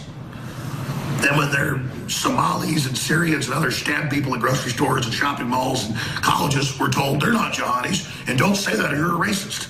It's all about breaking our will and conditioning us to put up with anything. So here's your real headline. NATO is now in a declared war with Russia. It's worse than Turkey has declared war on Syria. Because when Turkey declares war on Syria, that activates the defense pacts above. That's a fact. Now, the New York Times will call that fake news. The same ones that lied us into war with Iraq when it was Saudi Arabia bare minimum hit us on 9/11. The same ones that told us, that Hillary, we had a 97% chance of winning. No. The main analysts agree that this is now a state of war, okay? And that it would be this type of event that could trigger it at any time. So let's get some attention on this. Let's get this covered in the news. Call your newspapers, folks. Call your TV stations, your congressmen and women, and say, do your job. Pull Turkey back from this. We've got nuclear weapons, by the way, in Turkey at 2 different air bases, and we've given them so many weapons. They've got one of the largest militaries. I know they're in the top 10, folks. I mean, they're big. And they are the former center of the Ottoman Empire. Turks will fight. God, look at World War I. This is a serious situation. Wish we would have kept Turkey Christian. Constantinople, but the religion of peace took it over. We're not migrating and taking over their countries, they're taking over our countries. And we're paying for it for over 1,000 years. Nothing against Muslims in general, but man, I'm not trying to conquer you. So stop trying to conquer us. And he says that. He says we're going to conquer you with migration. Go read the articles on Infowars.com and also hit your knees and pray to God that we continue to have detente and push back from what is the brink of a chain reaction that could lead to a wider worldwide war. Because the Russians hit back, NATO hits back, and then it goes from unconventional, asymmetrical warfare to conventional warfare, and then it goes to nuclear warfare. That's how this works. It escalates from ground war and guerrilla war to conventional mainline armies, and then it gets, in a matter of days usually, escalated, experts believe, up into thermonuclear war. Infowars.com/show. Censorship is massively intensifying against us and others. So please don't take these videos and articles for granted. We don't take you for granted. We're fighting the globalists here in America for our own sovereignty, and we're fighting to stop the globalists from starting World War III. So this is a new kind of war. It's an information war that we're winning. We've got to use the info war and truth, our secret weapon, against the globalists because they want a global crisis ahead of the economic collapse they're engineering, and that's very, very clear. So we are in incredible times. And Donald Trump's right. The answer to this is Americanism, not globalism. Absolutely, because it's globalism that has given us these ideas of regime change, Owen, and ISIS is our surrogate in that area. And, of course, today they just announced, the Syrian government announced that it had liberated a major road going into Aleppo, so they can now bring aid in there. Is it a good thing to have ISIS in control of that area where they're cutting people's heads off, committing those kinds of atrocities in the areas that they control? Welcome back to the Alex Jones Show. I'm David Knight here with Owen Shroyer. And, of course, in the next hour, we're going to be joined by Roger Stone. And Owen, he's going to have a lot to say about the cabinet picks, the transition team. There's been a lot of picks in the last 24 to 48 hours. One of the things he said also about the attack on the Electoral College and them trying to switch the people who are going to go to the Electoral College just as they tried to take the delegates to the RNC and say, well, okay, this is what the people voted for, but we want you to override that. These are the same people who now are vociferously calling for direct popular elections, except when the people make the wrong mistake, as they say. And when the people make the wrong mistake, they want these people to undo that for them. And Roger Stone said, well, we're tracking this intensely. In an email, he said he's convinced that this is going to fail, but it is the dying gasp of the established order. So he's going to be joining us in the next hour. And in the fourth hour, I'm sure he's going to have a lot to say about these pushback against the actual election results, as well as what's on the transition team. Before we get back to the news, I just want to remind people that today is going to be the last day for these extended specials that began with Black Friday. And we've had massive sales going through Black Friday, Cyber Monday. We've had 30% off Survival Shield X2 Nascent Iodine, 30% off Super Male Vitality. We have 30 to 40% off select storable foods. That's a 25-year life on these made in the USA, non-GMO foods, the best packaging you're going to find anywhere, and the best discounts that you're going to find anywhere, 30 to 40% off, and 50% off colloidal silver. A great time to stock up on that. It doesn't ever go bad. Okay, this is a perfect time to stock up on this. We've extended these sales, but today is the very last day. So 30% off of nascent iodine and Super Male Vitality, 50% off colloidal silver bullet, and 30 to 40% off select storable foods. This is the last day we've extended that. Now, Owen, you were just talking about the cabinet picks, and of course there was the dinner last night with Mitt Romney. You were saying during the break that Mitt Romney was unfortunately looking very happy when he got out of that meeting. I'm just trying to figure out how a guy like Mitt Romney operates. Just months ago, he was calling Donald Trump a con man. Well, of course, it was I guess 4 years ago. He was saying how great Trump was when he wanted him to endorse him for president. Then he comes out and he says he's a total con man, he's a fraud, this, that, and the other thing, character assassinates him. Now Trump offers him an olive branch, sends him to dinner, and here he back is. He's Trump's great. I had a great meeting. What a productive meeting it was. I'm looking forward to talking to Donald again. So I just don't understand what is going on with Mitt Romney. But as far as Donald Trump is concerned, he appoints Mitch McConnell's wife. Mm-hmm. He's got Goldman Sachs now getting an appointment, and I don't know what his plan is for Mitt Romney. Two for Goldman Sachs, and maybe two. Yeah. Who knows what he's going to do with Mitt Romney? But this isn't really draining the swamp. I mean, this is not the draining of the swamp that I think the American people wanted. Now we're going to keep a close eye on Donald Trump. That's just what we do here at Infowars.com. But it'll be interesting to see. I mean, I'm just trying to figure out what move he's really making here with Mitt Romney. What is behind the curtain here? Because he didn't just, we've heard what he did with the media. He didn't just let Mitt Romney come into his office and didn't give him a tongue lashing. Yeah, I was hoping that instead of frog legs, it was going to be crow on the menu. But I guess he's trying to put out an olive branch to the Republican establishment. I thought he did enough with Reince Priebus, but of course, he's the one that is making the moves. And as they say, it was Bismarck that said, in politics, you don't want to see the laws being made any more than you want to see how sausage is made. And unfortunately, we're now seeing how the sausages have been made because we have this 24/7 media. They've even got a TV camera set up on the elevator there in Trump Tower. So we're looking at all this and we're trying to read the tea leaves. We're trying to look at this. It's difficult. I think we need to give him the benefit of the doubt when we look at his pick for Treasury Secretary, Mnuchin. Even though he's got a Goldman Sachs background that's strong in that, he did come out today and he went down the list of Trump's priorities. That's very important that they're on the same page. I don't know if Mitt Romney is or not. We're going to be talking about that with Roger Stone in the next hour. Stay with us. We'll be right back. Forgive me. I have scanned. The government wants you to view them as God. To do that, they attempt to reproduce the very attributes of God. God-verment wants you to see it as omniscient, knowing everything about you. Omnipresent, its constant presence on the media, cameras watching you everywhere, on your phone, on your computer. And as omnipotent, presenting itself as all-powerful and irresistible. This is why the police are becoming increasingly brutal and publicly getting away with it. This is the fog for what I would liken to Spectre, these global corporations to just take over. Yeah, that's right. And what it really does is it gives them all that power, having all that knowledge. Then they now know how or who they have to deal with in their societies to be able to control the outcomes. That's really what I've been saying for several years, is that their whole idea is population control. And in order to do that, you have to have knowledge about the population, and that's what this is giving them. A security clearance to even be able to function and have a job, even in the private sector. I mean, this is beyond Hitler's best dreams, isn't it, sir? Oh, it's well beyond Orwell's in 1984 too. I mean, it's just total. It's getting into not only the things that you're doing and who you're working with and who you do those things with, but also what you're thinking, and that's really where this is heading. And then openly blackmailing you to submit and do everything you're told, or they will lower your social score so you can't operate in society and can't travel.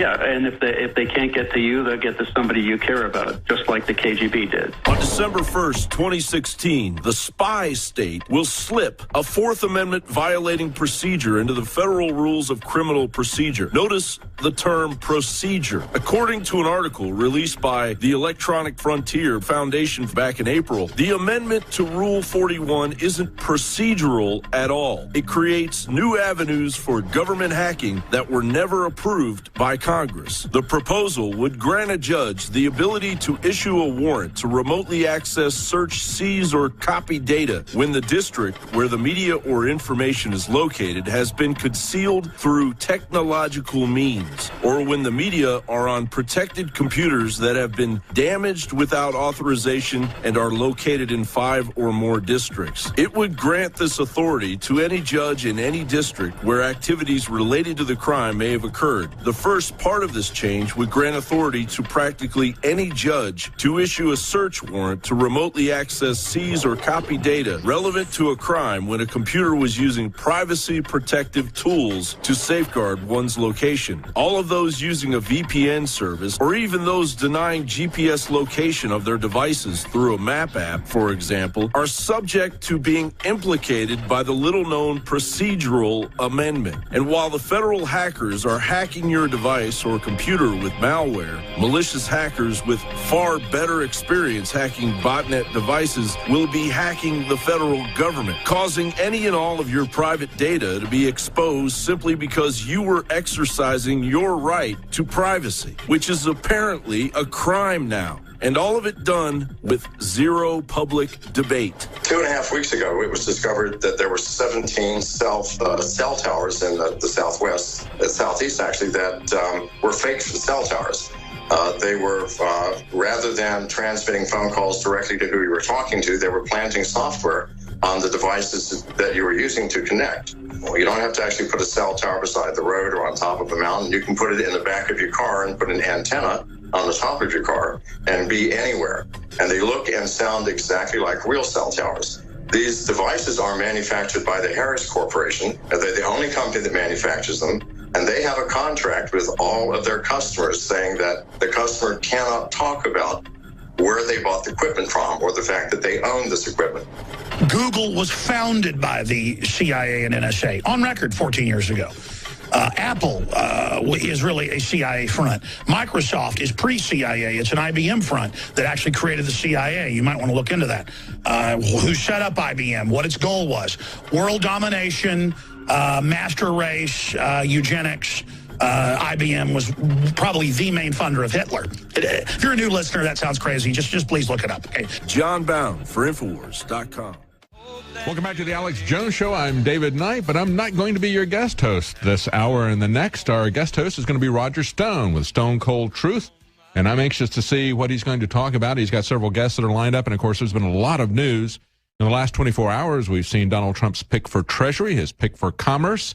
We've seen his pick for Health and Human Services, which is going to have a big effect on Obamacare. So we've got the economy and how the Trump administration is shaping up to move the economy and jobs forward. Is that on the same track that Trump is going to be on? I think it is, but we'll see what Roger Stone has to say about this, what his take is on these issues. I'm anxious to see what he's going to be talking about. Roger, thank you for joining us.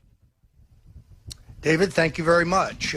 Let's face it, we have big shoes to fill here, filling in for Alex Jones. Yes. We're going to talk about a lot of exciting stuff today. I'm going to talk to St. John Hunt, the author, researcher, poet, musician, but also the son of legendary CIA operative E. Howard Hunt, about Fidel Castro and the country's history with Castro. We're going to talk to Jack Posobiec about security during Donald Trump's upcoming inauguration. We're going to expose the fraud of the Wisconsin recount, the fronting of Jill Stein for Hillary Clinton in the last dying gasp by Hillary, in my opinion, to stay out of prison. We're going to visit with Sean Stone, author, filmmaker, son of legendary filmmaker Oliver Stone, about his projects. And we're going to visit with Kate Koptenko, who is a 16-year-old prodigy who made music videos that helped propel the election of Donald Trump. So we've got a full agenda, and I'm just delighted to be here again at Infowars.com. Oh, that's great. You know, when you were talking about Wisconsin, what is your take, Roger, on Pennsylvania? Because we saw this report. It was up on the Drudge Report. It was a quote from someone at the Board of Elections or the Secretary of State in Pennsylvania, I think it was actually the office, saying that Jill Stein had missed the deadline to file for a recount by a full week. I mean, isn't that decisive? And if that's the case, even if they play their games and keep Wisconsin and Michigan out of the Electoral College, he's at 280 if he keeps Pennsylvania. What is your take on that? Is that going to hold? Why are we, why is I know why the press is still talking about Jill Stein, and I know why Jill Stein is still doing this, but I mean, isn't that really the reality? Haven't they shut her down with that? Yeah, I think so. I mean, first of all, the Wisconsin recount started yesterday with testimony from the Democrats. And it's ironic. This sounds vaguely familiar, David. They're saying these computerized voting machines can be hacked. Yeah. Yeah. That was a conspiracy theory. They attacked me when I said that as a conspiracy theorist.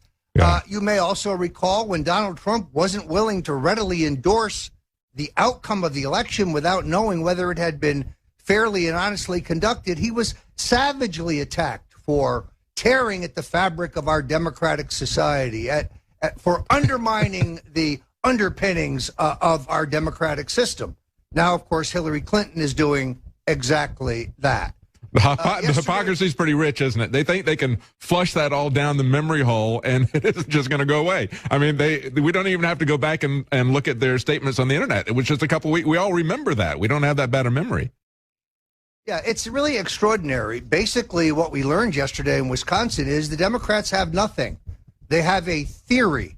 It's the same theory that I put forward months ago, but can only be tested by comparing actual machine results with exit polling, of which, of course, they have none. So it's all conjecture. It's all based on a claim that the voting machines and the paper ballots are not the same. The voting pattern is not the same. Well, of course, they're not the same. Demographics explain this. The computerized voter machines are in urban areas. The paper ballots are more likely to be in rural areas. The fact that rural areas will vote differently than the big Democratic urban areas is not surprising. So this is a fraud. It's a waste of the taxpayers' time. And later on in the show, I'm going to reveal a petition that folks can sign to knock off the phony recounts, because without Pennsylvania, as you point out, and without Michigan, where I think they are unlikely to succeed, they have bupkis. They have nothing. Yeah.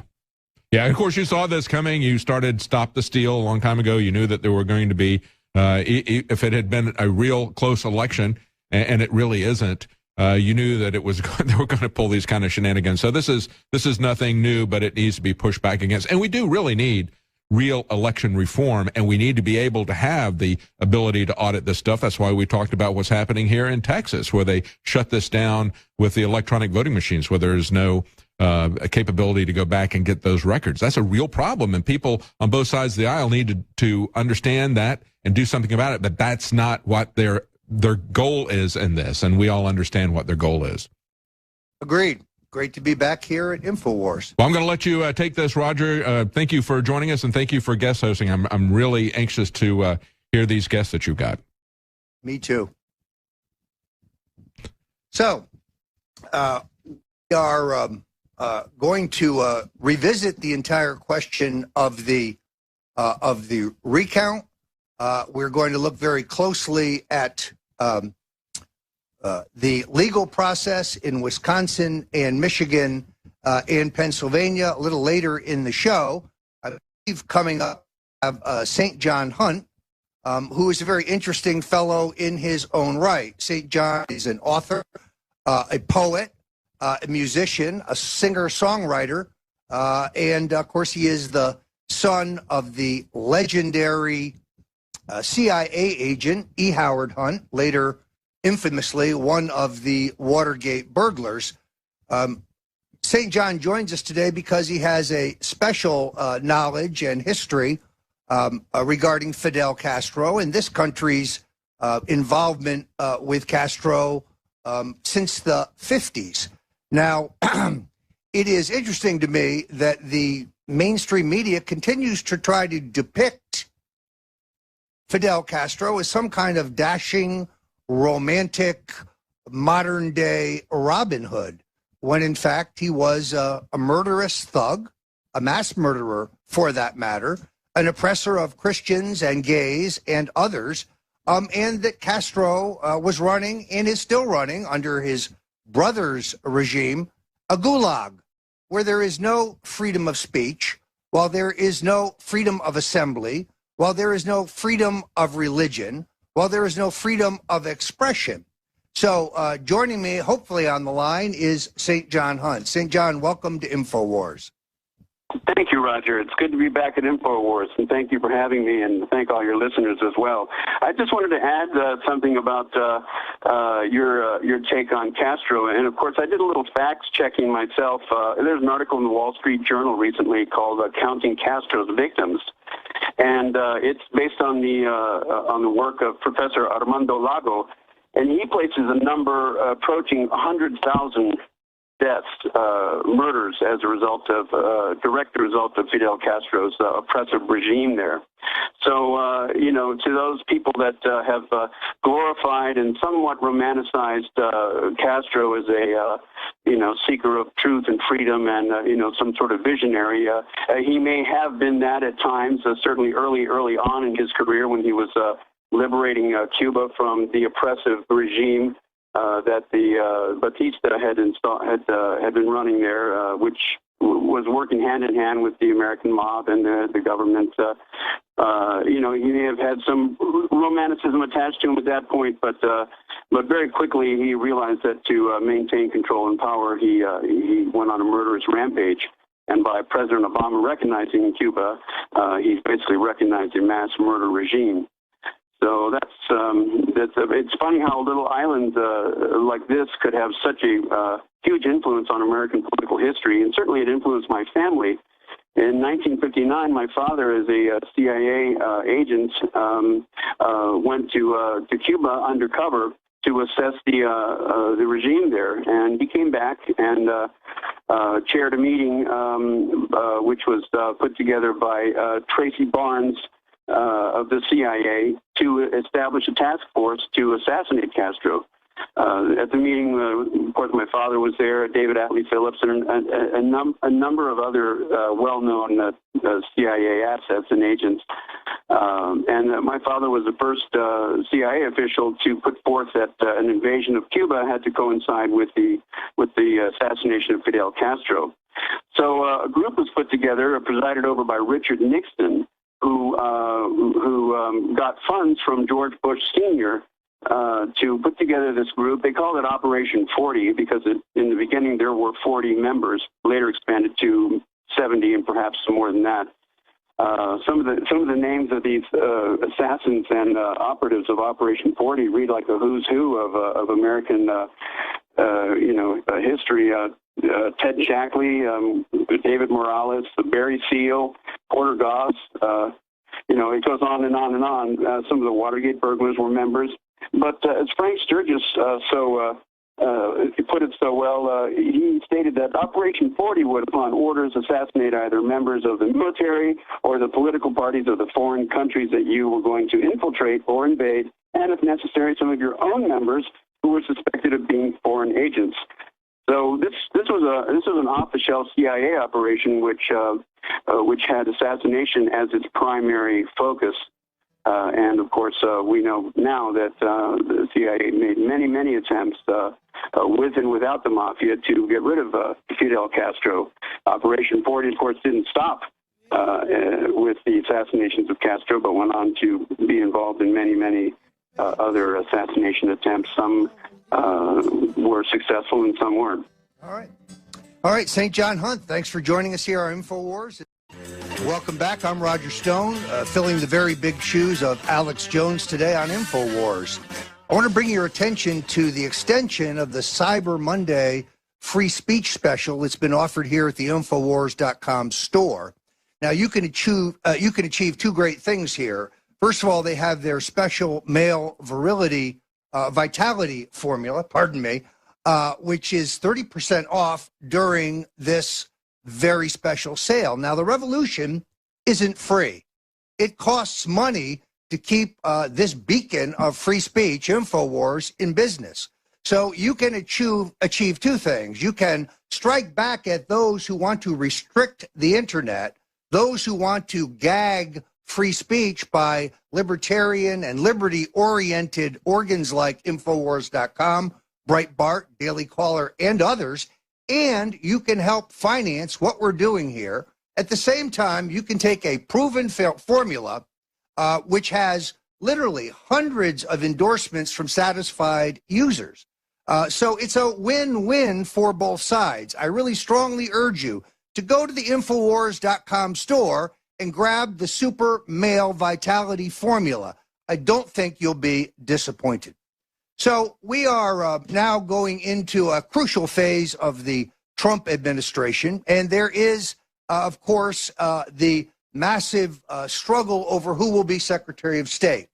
We're going to come back and talk about that in a little bit. But the president has made some new appointments that I think are pivotal. Steve Mnuchin at Treasury, although he has a background at Goldman Sachs, he is without any question a Trump loyalist. What this means to me is that the Trump economic plan that was laid out by Larry Kudlow and Steve Moore and other pro-growth advocates in their assistance to President-elect Donald Trump is highly likely to be implemented without bureaucratic interference. Mnuchin is really, in many ways, a close friend and an extension of the president-elect. And therefore, I don't expect there to be any dilution of Trumpism when it comes to the economy. Now, as David Knight said in the opening segment, that really is the keystone of the Trump reforms. Without a growing, in fact, a surging economy, it will be very difficult for President Trump to fix the country's other problems, rebuild our national defense, renegotiate these enormous globalist trade deals that have ruined the job market in the United States, or, as he has stated numerous times, to overhaul our immigration system. The wall is going to cost money that our government doesn't have today. When Hillary Clinton went off to bomb Libya, we had to borrow $1 million to pay for the bombs. That's how tight the federal treasury is. I also think Donald Trump is the only president in recent memory who may actually have some prospect for cutting federal spending. That's because he is not beholden to any particular special interest. He doesn't owe anyone, not the bankers, not Wall Street, not the lobbyists, not the special pleaders. He will be the first president in my memory whose only criteria will be, is it good for the American people? Now, every Republican candidate for president that I have supported and worked for has talked about cutting federal spending. Sadly, it's been campaign rhetoric. No president has shrunk the size and scope of the federal government. I think Donald Trump may be the first one who can do so. I do want to say, with the inauguration coming up, I strongly urge you to go to the Infowars.com store and get your Trump is My President t-shirt. This is going to be the t-shirt to wear in Washington on January 20th. There's going to be a limited number of these. They're going to end up in the Smithsonian as part of the overall Trump revolution. So believe me, grab yours now while they're still available. I'm giving them away for Christmas presents, to be honest with you. And if you have a chance and you haven't done so yet, you could also grab the iconic Trump rape, the iconic Clinton rape t-shirt. This is the t-shirt that Alex Jones and I used to break through the mainstream media blackout on Bill Clinton's real record as a sexual predator. Thanks for joining us here at InfoWars. Welcome back to InfoWars. This is Roger Stone. I'm filling in today for Alex Jones while he takes a few very well-deserved days off, having been an MVP in the Trump revolution, having been Trump from the very beginning. So he is getting a well-deserved rest. Now I want to talk about the inauguration because I know many of the Trump activists around the country are very anxious to attend. And I would urge you to send your name and address and your email address to defenddonald.com. We are assembling the names of those who wish to go to the inauguration. Now, to be clear, this will allow you to purchase tickets for some of the public inauguration events. The actual inauguration, the swearing in, is handled by the U.S. Congress, and tickets to that are controlled by the U.S. Congress. And after the cabinet and the Congress and the foreign dignitaries and the other federal officials are seated, there's about 20% left for the American people. Write your congressman if you want to attend, but frankly, good luck. Now, our next guest, Jack Posobiec, was a very key activist in the Trump Citizens for Trump effort. He's a security expert, and he joins us now to talk to us about the inauguration. Now, many of you may recall that Barack Obama walked the parade route, and of course, D.C. was his kind of town. There is some question as to whether President-elect Donald Trump will walk or ride and the other necessary security procedures. So, Jack, why don't you take it away? Hi, good afternoon, Roger, and thanks so much for having me on today. So, a lot of talk has been going on between the Secret Service and the transition team regarding Mr. Trump's personal safety, or I should say President-elect Trump's personal safety for the inauguration. We know that this event has been targeted by George Soros. We know that they plan specifically to disrupt the organization of the inauguration and disrupt the inaugural festivities, and are actually calling it as such. George W. Bush, if some will recall, did not actually take the walk during the procession from the Congressional building all the way down to the White House on Pennsylvania Avenue. George W. Bush instead rode in the car, the presidential limousine, until just about the point where he got to the White House, stepped out, and then walked in the final bit of the way. So there's been some discussion as to whether the threat level to Mr. Trump is going to be similar to that, and whether or not he should walk that or ride in the car. And personally, I'm in the position of he should ride in the car. With what we're seeing from George Soros as well as Al Sharpton, calls for organizations, tens of thousands of protesters will be descending onto D.C. They're holding planning meetings as we speak, looking at ways to infiltrate security. They're also suing to block Donald Trump from having bleachers in front of the Trump Hotel for the guests to simply watch the parade, because that is the level to which they're taking their disruption. I do want to make one correction, Jack. I had the email address wrong. It is defendtrump.com. So if you're interested in participating in the inauguration, if you plan to go to Washington, and we urge you to do so and to wear your Trump is my president t-shirt, go to defendtrump.com. I apologize. I had that wrong. It's defendtrump.com. Jack, this morning I saw an email from a group that appears to be on the cusp of disrupting the inauguration. And they openly say they want to shut down Trump's swearing in, or at a minimum, drive him inside so that it is done behind closed doors. It appears to me that they are openly, it's called Disrupt J20, is this radical group.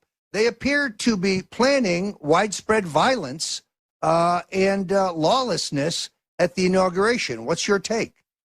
This is absolutely correct. And this is the same type of really fascist-type tactics that George Soros has used in parts of Eastern Europe to push his agenda. It is an anti-democratic agenda, and don't let anyone tell you otherwise. They are trying to interfere with America's process of democracy, and they are looking at ways to interject themselves in any way, shape, or form. They are using essentially George Soros's brown shirts to go and disrupt the democratic proceeding, the inauguration, And now, if people want to go and demonstrate, that is perfectly fine, and that is their First Amendment protected rights, as we were all reminded yesterday about the vigorous discussion about the First Amendment. However, disrupting what is essentially an official process of our democratic system is certainly not protected by the U.S. Constitution.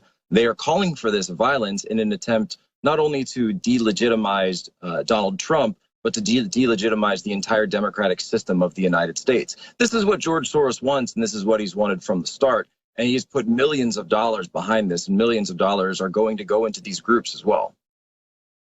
Now, there's been some discussion of holding a counter demonstration in support of President-elect Trump. This is an idea I really like.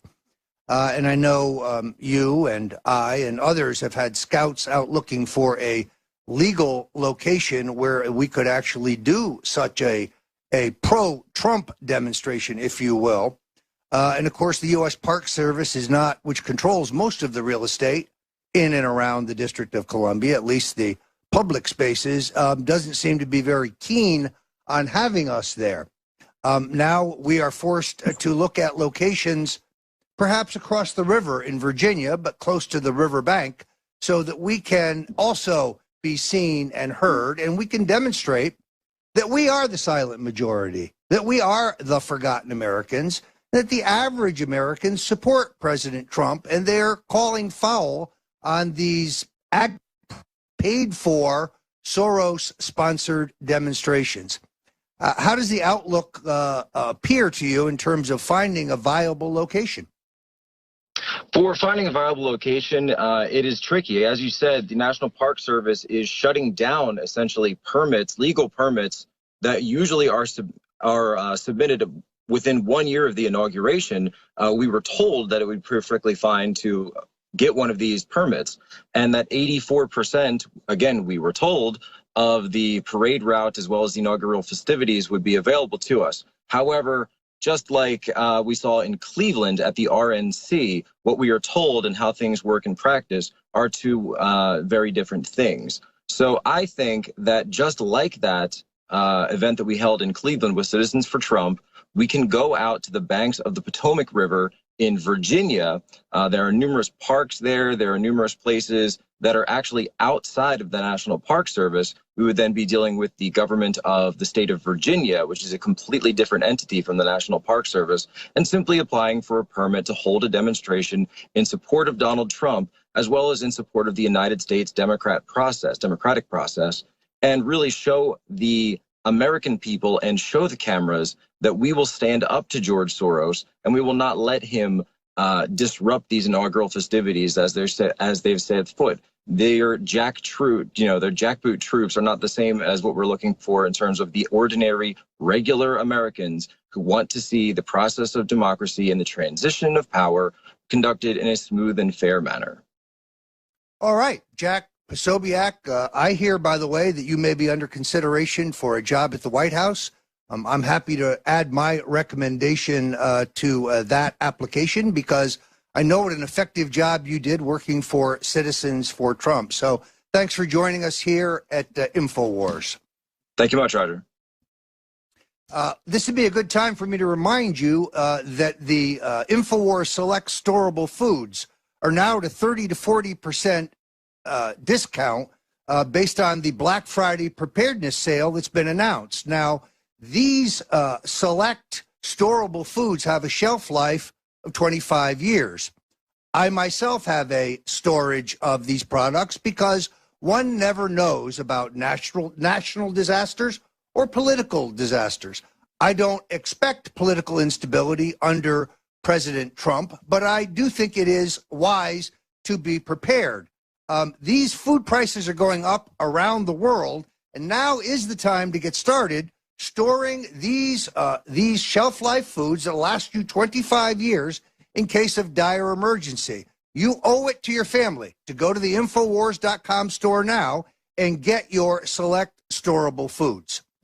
Now we're joined by an old friend of mine, Chris Dorworth, a former Republican state legislator in the state of Florida, and now a Republican leader, someone who was very much out front for Donald Trump in the last election. Thanks for joining us here at InfoWars, Chris Dorworth. Thanks, Roger. How you been? Doing great, thank you. So the first and most important thing I want to ask you, Chris, is Florida. Florida was, really one of the absolute key states in Donald Trump's election, and we all saw the polls leading to Election Day that showed him, by and large, narrowly trailing there. And he did not seem to achieve the vote levels in the southern counties of Miami-Dade, Broward, and Palm Beach that would appear to be necessary for a statewide Republican to win. Yet he won. Now, I think he won for one reason, because of the superb campaign leadership of Susie Wiles, who ran the campaign for Donald Trump, and one of the most capable women that I know. But I know you have your finger on some of the big picture trends. What really happened in the Sunshine State?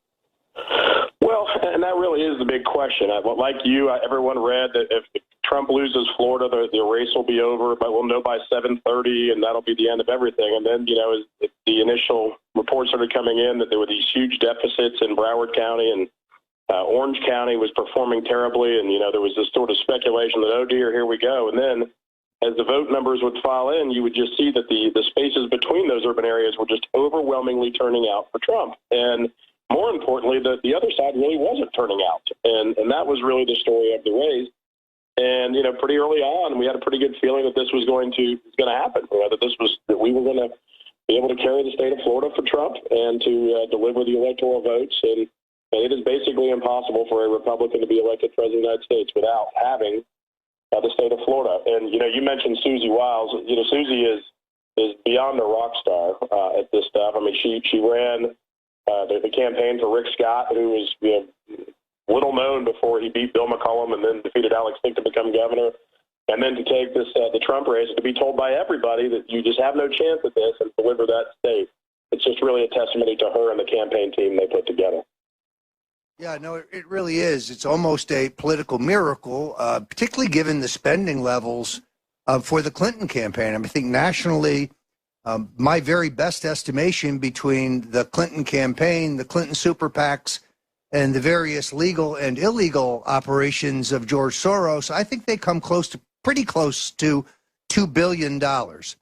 At the same time, I saw the Trump campaign spending, including the super PACs, independent super PACs and other friendlies, probably close to $280 million, a giant disparity. Now, in a super state like Florida, where television advertising is pivotal, could you feel that difference on watching television, listening to the radio? Was it palpable?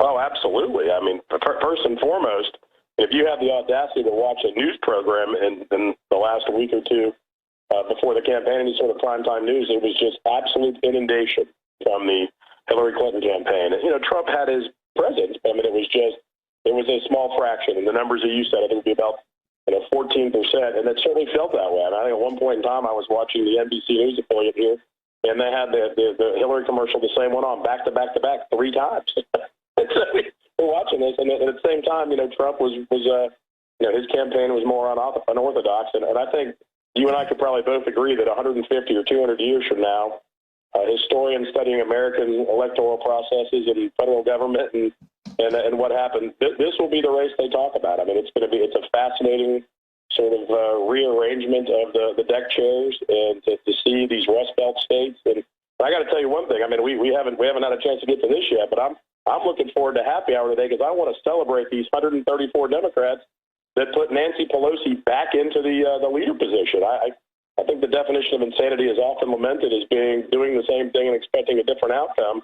And I got to tell you something, by secret ballot, they decided to maintain course, which really does kind of make you wonder if they learned anything from the whole experience.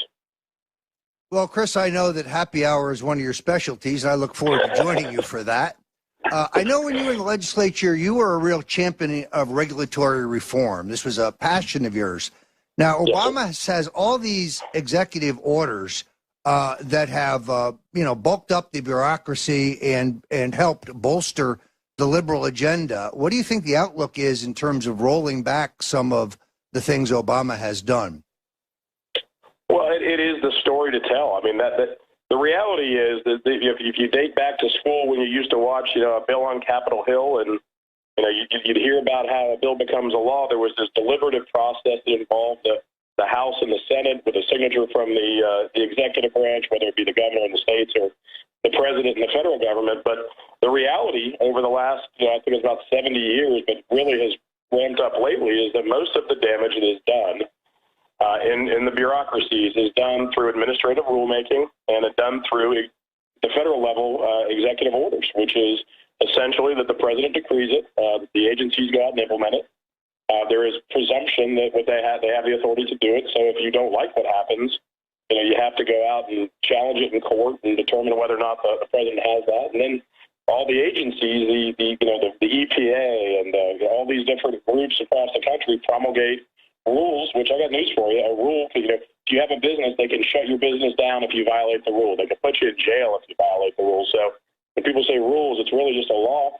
But the collection of bureaucratic proliferation of rules in combination with executive orders creates what, it's not a shadow government, it's the primary government, because in a country where you don't have a annual budget passed by Congress and signed by the president anymore, this is really what you're talking about. So one of the very fascinating elements of Barack Obama's presidency was his willingness, because he, for the last 6 years did not have a sympathetic legislature, really took to the use of the executive order pen. And I would say, most of what you hear is that all, if not all, certainly most, an overwhelming majority of these rules will be, or executive orders will be wiped out in the earliest hours of a Trump presidency. And then the question is going to be whether or not the president-elect and the Congress has the will to cede power. I mean, part of what makes the United States so special is that our executive is restrained and oftentimes has to restrain themselves. And it appears that we have a Republican majority House and a Republican majority Senate. And with Donald Trump as the president, one of the most important things they might do is to put a permanent check on this, to say that this idea that without any sort of passage or deliberation from the legislature, you can create whole new bodies of law. And that's something that we really need to look at, because it costs money and it limits freedom, and it causes problems. So I think thank you, Chris Dorworth. Appreciate it. This is Roger Stone, back at InfoWars, filling in for the great Alex Jones. Privileged to be here. We're talking politics. We're focused on the recount some. But now I'd like to turn to the question of whether Bill and Hillary Clinton and their greedy little daughter, Chelsea, will be prosecuted. You see, at the height of Watergate, we were told that no person is above the law. Now, I appreciate the sentiments of President-elect Trump, who said last week in a New York Times interview that it would not be his inclination to prosecute the Clintons. But I would also argue that we don't even have a full catalog of their crimes, and that the treasure trove of emails that were kept by Huma Abedin and Anthony Weiner contain solid advice of treason, corruption, sexual exploitation, and worse. When FBI Director Comey said on the Monday before the election that the FBI had reviewed those emails, 650,000 of them, and determined that they were insignificant, he was lying. Members of the New York Police Department, who first located and reviewed the emails and forwarded a copy to the FBI, tell me otherwise. And therefore, I think the president-elect's comments may simply be premature. In fact, by early next year, they may be outdated. I am one who believes that in both the email scandal, particularly given the prosecution of General David Petraeus, and in the Clinton Foundation scandals, which, believe me, is a cornucopia of illegal activities to line the pockets of the Clintons and finance their machine, that there are many, many prosecutable crimes. So you can do two things. You can go to stonecoldtruth.com, where there is a petition that you can sign to President-elect Trump and to Attorney General designate Jeff Sessions, insisting on the prosecution of the Clintons. Or you could go to chargehillaryclinton.com, and sign a similar petition. In numbers, there is strength. It is vitally important that we demonstrate that we are a nation of laws, not a nation of men, and indeed, no man and no woman is above the law. So please go to those sites today, sign up for the activism that will be necessary. We may have to remind those in Washington why it's so important that we prosecute.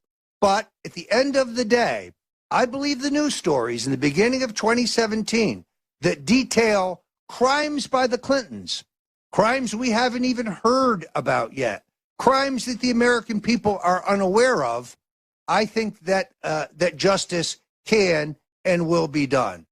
Let me borrow a phrase from Al Sharpton. No justice, no peace. So go to chargehillaryclinton.com and sign the petition today. This will be one of the major talking points for the pro-Trump rally and demonstration that we plan for the banks of the Potomac on January 20th. One other piece of advice I'm going to give you very quickly. Go to the Infowars.com store and grab some of the Brain Force. It's the thing propelling me through the show today. It's a dynamite product that helps your mental clarity, your focus, and your energy. I can't say enough about Brain Force. I popped 2 of them about an hour and a half ago. And thanks for being here at Infowars. This is Roger Stone sitting in for Alex Jones here at Infowars. And continuing today, we're going to focus now on the controversy in Washington regarding the choice of our Secretary of State. Joe Scarborough from Morning Joe claimed that Donald Trump was upset with his political advisor, Kellyanne Conway, a longtime friend of mine, because she correctly said on Twitter that there was much objection among the Trump foot soldiers to the appointment of Romney. Now, Mitt Romney didn't just oppose Donald Trump. He called him a fraud. He called Trump a phony. He called him a con man. That's not reasonable political discourse. Even worse, Mitt Romney's borrowed his political philosophy from the Bushes. He's a neocon, bellicose and warming up for war against Russia, a full-throated supporter of the Iraq War, and the other adventures around the globe that Americans are still paying for. Now, when Maggie Haberman of the New York Times wrote that that Trump was not upset with Kelly, Scarborough attacked Haberman viciously on Morning Joe. Here's the problem. Haberman is right. Scarborough is wrong. Donald Trump is not the source of Scarborough's report that Donald Trump is upset with Kelly for pointing out the opposition to Mitt Romney. I know who the source is. It is not Donald Trump. So in this case, a gold star for Kellyanne Conway. I think that she has wisely pointed out the pitfalls in this comity that is taking place. Now, Reince Priebus, the president-elect's chief of staff designate, specifically denies that he has been pushing Romney. Well, he will fit right into the Washington Beltway crowd because he's not telling the truth. And in fact, there are those around the president-elect who seem to think the nomination of Romney would be a good idea. Now, if not Romney, who? That's an excellent question. Rudy Giuliani, the former New York mayor, has let it be known that this is a job that he would like, but it's not clear that he is the only candidate in the running. We also had David Petraeus, who joined Donald Trump yesterday for a meeting, and perhaps Petraeus is under consideration. Now, some reporters have asked me, how could you appoint Petraeus in view of the fact that he pled to a charge of misusing government documents? Well, Petraeus is a good man who made a bad mistake, but he didn't show classified documents to the Chinese or the Russians or the Saudis or the North Koreans, as Hillary Clinton most probably did by putting classified documents up on an unsecure server. No, David Petraeus made the mistake of showing them to his girlfriend, who was writing a book. So he has paid a price for that mistake. Now it's time for Hillary Clinton to pay the price for her mistake. So I actually think the appointment of Petraeus to say the Defense Intelligence Agency, for example, would be able to be used to highlight the disparity between what happened to Petraeus and what happened to Hillary Clinton. I also point out the name of General Mike Kelly, who is a former commandant of commander of the Marine Corps, one of another dark horses in the Secretary of State mix. And then, of course, there's Senator Corker from Tennessee, although I think he's a non-starter. Stay tuned for more about the Secretary of State sweepstakes here on InfoWars. Welcome back to InfoWars. I'm Roger Stone, filling in for Alex Jones. Great bite there of the birds to open the segment. Before we go any further, I want to remind you about the Super Male Vitality Formula available at Infowars.com. Now, there's a special right now. You can get this for 30% off. It's a terrific product. But more importantly, it helps you support the fight for freedom, support the fight for free expression, and the beacon of truth that is InfoWars. The revolution isn't free. It costs money to bring you the vital messages that have helped elect Donald Trump and foment a revolution in this country. So go to the InfoWars store. You can find the Super Male Vitality Formula. This has hundreds of five-star reviews. It's a terrific product. You can see what it's done for other listeners.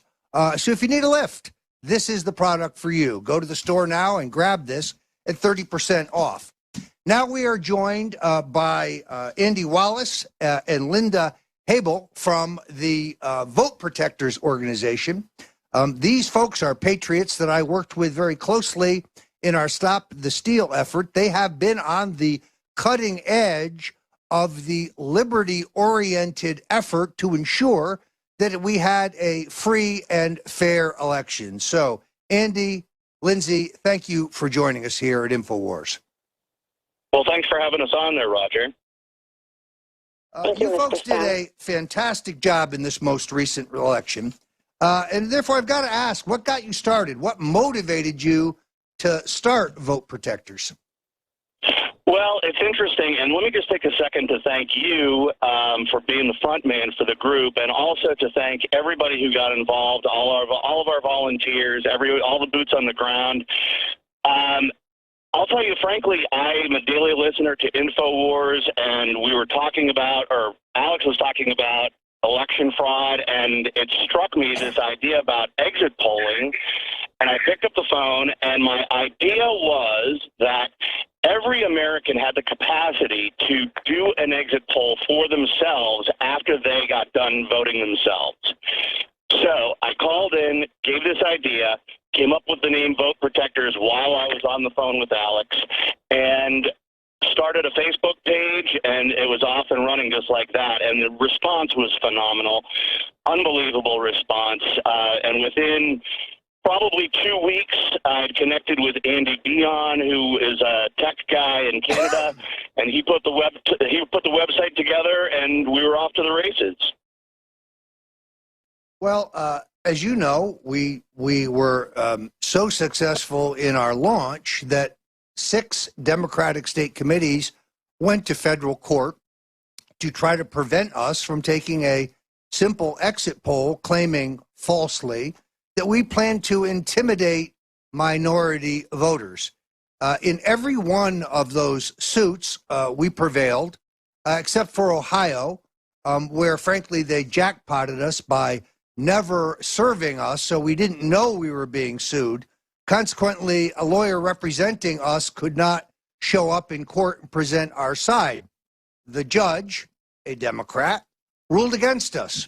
We appealed to the Sixth Circuit, where he was overturned. And then David Boies, the genius who ran the Al Gore 2000 recount, appealed to the U.S. Supreme Court to hear the case. They declined. Therefore, the score so far is Stone 2, Boyce 0. I was gratified by that result, but Andy, they called us thugs. They called us hoodlums. Yeah, Roger, let me tell you that this was a real eye-opener for me. First of all, I want to encourage people that, you hear on the show all the time that just a normal person can get involved and make a difference. And I'm a truck driver by trade. I didn't know that I could actually make a difference, and I did. So I want to encourage everybody that they can, too. Now, when this website went up, it was absolutely the most benign idea that there was until the Huffington Post somehow twisted something and made up a story out of complete thin air to make out that we were going to be doing voter intimidation and that we were thugs, which is laughable to me. It was the most ridiculous thing, and it just grew and grew through MSNBC and every day in the newspaper, this thuggery story, which was completely fabricated. Yeah, no, they came up with this idea that we were somehow going to be issuing badges and therefore trying to pass ourselves off as election board officials, that we would be having armbands. It was only a matter of time before they accused us of carrying weapons. This was an absurdity. First of all, we weren't even addressing voters prior to their vote. This was not a poll watching operation.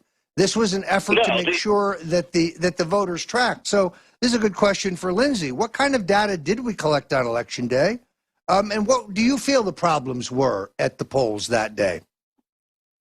Well, I feel that the biggest problems were the election fraud.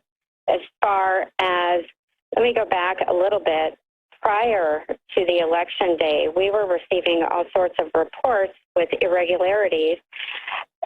Texas is one of the states where people would vote for the Republican candidate, and when they were ready to submit their vote, they realized that it was switched to the Democrat candidate. And many times it was if they were voting straight Republican or also straight Democrat. It was happening in all of those cases. And then we moved on to Election Day. So Election Day for me started about after midnight. So we started receiving all different kinds of emails. And some of them, when the polls opened on the East Coast, were, again, the switching of the candidate for which the people had voted. The other is that in many states, your ballot, there was a paper ballot given. However, there was no way to track your ballot to your voter registration. So you would fill out the ballot, circle in the candidates for whom you're voting, and you would feed it into a machine, and it was gone. You don't know, there was no recourse. There was no way to tell what happened to your vote. No paper trail, as they say. None whatsoever. It was just all undocumented. We also received reports that the ballots were different from the sample ballots that were mailed over a month prior to the election. And the way the candidates were listed were very different, and they were far more confusing when the voter got to the booth. In New York, we found out in upstate New York that Hillary Clinton was listed twice. She was listed as the Democrat candidate, and she was also listed running for a party called the Working Family Party. Well, of course, in New York State, New York State is one of the few states in the nation that actually permits that. So Donald Trump, for example, was the candidate of the Republican Party. He was also the candidate of the state Conservative Party. You have a multi-party system in New York where you have the Democrats, the Republicans, the Working Families Party, which is really just a front for the public employee unions. You have the longstanding New York Conservative Party, and in this election, for the first time, you had the Reform Party, which was constituted by getting 50,000 votes in the last statewide gubernatorial election. So the state does allow you to have the cumulative total of multiple party nominations in terms of the manner in which the election is conducted. Andy, let me ask you, are you watching what's going on in Wisconsin? And do you have some trepidation about that? I don't see any evidence that the Democrats have made any case or provided any evidence of actual fraud. Their complaints seem to be these computerized voting machines are hackable, duh, and, well, the polls were wrong. So if the poll showed Hillary winning and Trump won, the election must be wrong, rather than maybe the poll was wrong. Well, Roger, first of all, let me say that on Election Day, from the beginning to the end, our exit poll results nationwide, and this was consistent. Nationwide, it was basically an 18-point difference in favor of Trump nationwide in our exit polling. So when we get to the final results nationwide, there's a huge variance from what we have. I am concerned about what's going on with these states. I'm concerned what happened in Michigan only because the big argument is that it was a paper ballot, all paper ballots. However, when they were late in reporting, they reported about a week after everybody else did, and they said one of the reasons why they were late was because there was a quote-unquote glitch in the system. That concerns me.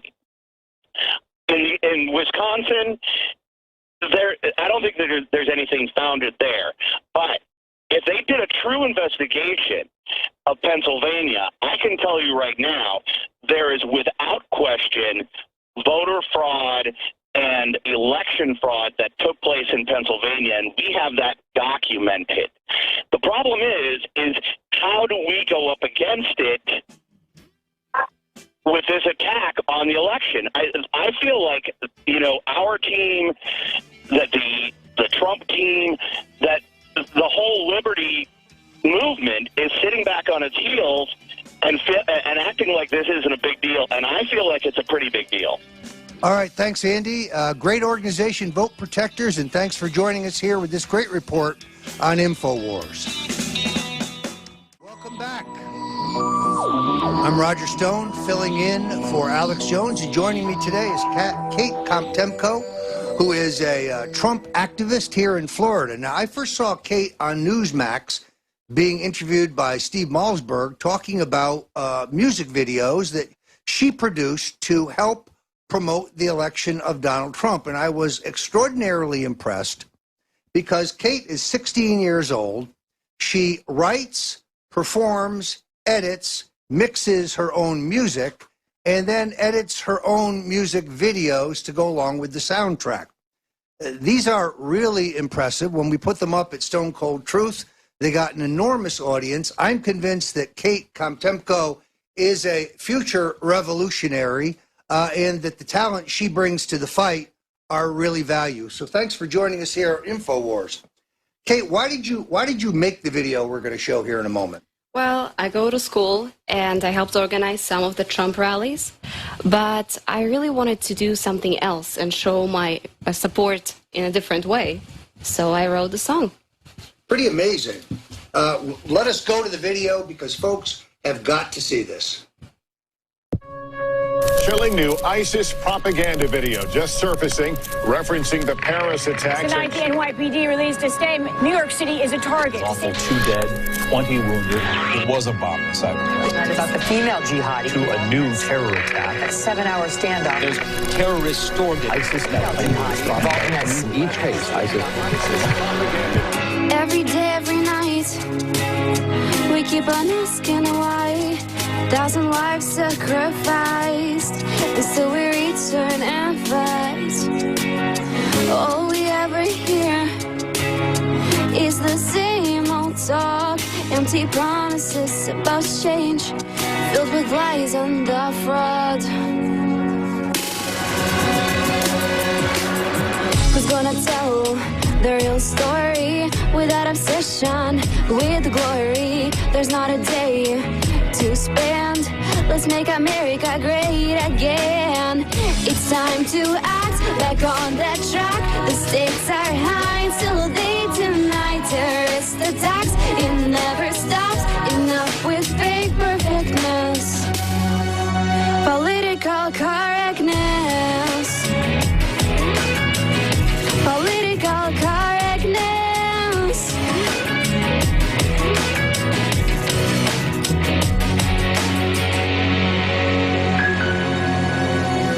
Tell me how to comfort those people who lost their money, home, and their trust. They're caught up in the absurd. Veterans who have placed their whole lives on the line are now homeless and poor, and still you talk like it's fine. Corruption's taking over everything soldiers fought for. There's not a moment to spend. Let's make America great again.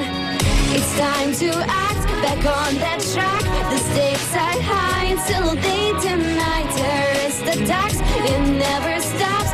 Enough with fake perfectness. Political correctness. Political correctness.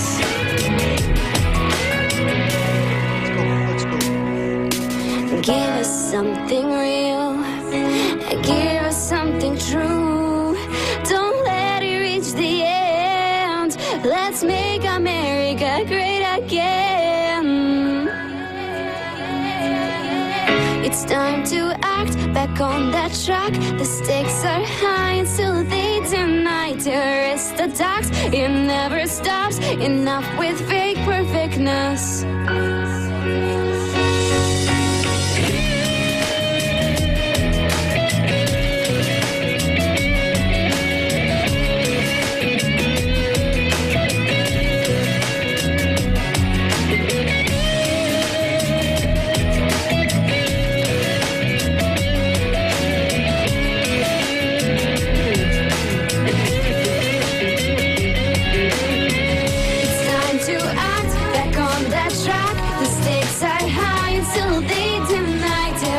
Attacks, it never stops. Enough with fake perfectness. Make it stop. It's time to act back on that track. The stakes are high, so they deny terrorist attacks. It never stops. Enough with fake perfectness.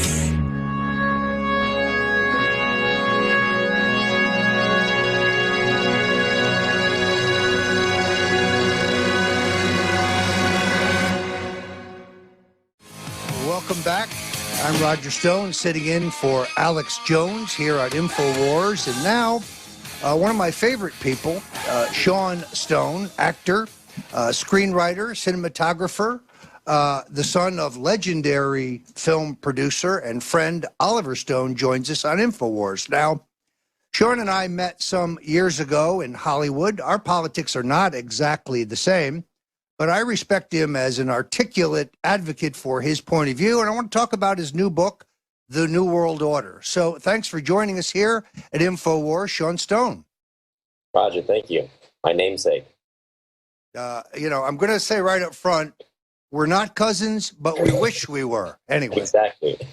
So tell me about the New World Order. I wrote a book on the Bushes, and unfortunately for me, it was called Jeb and the Bush Crime Family.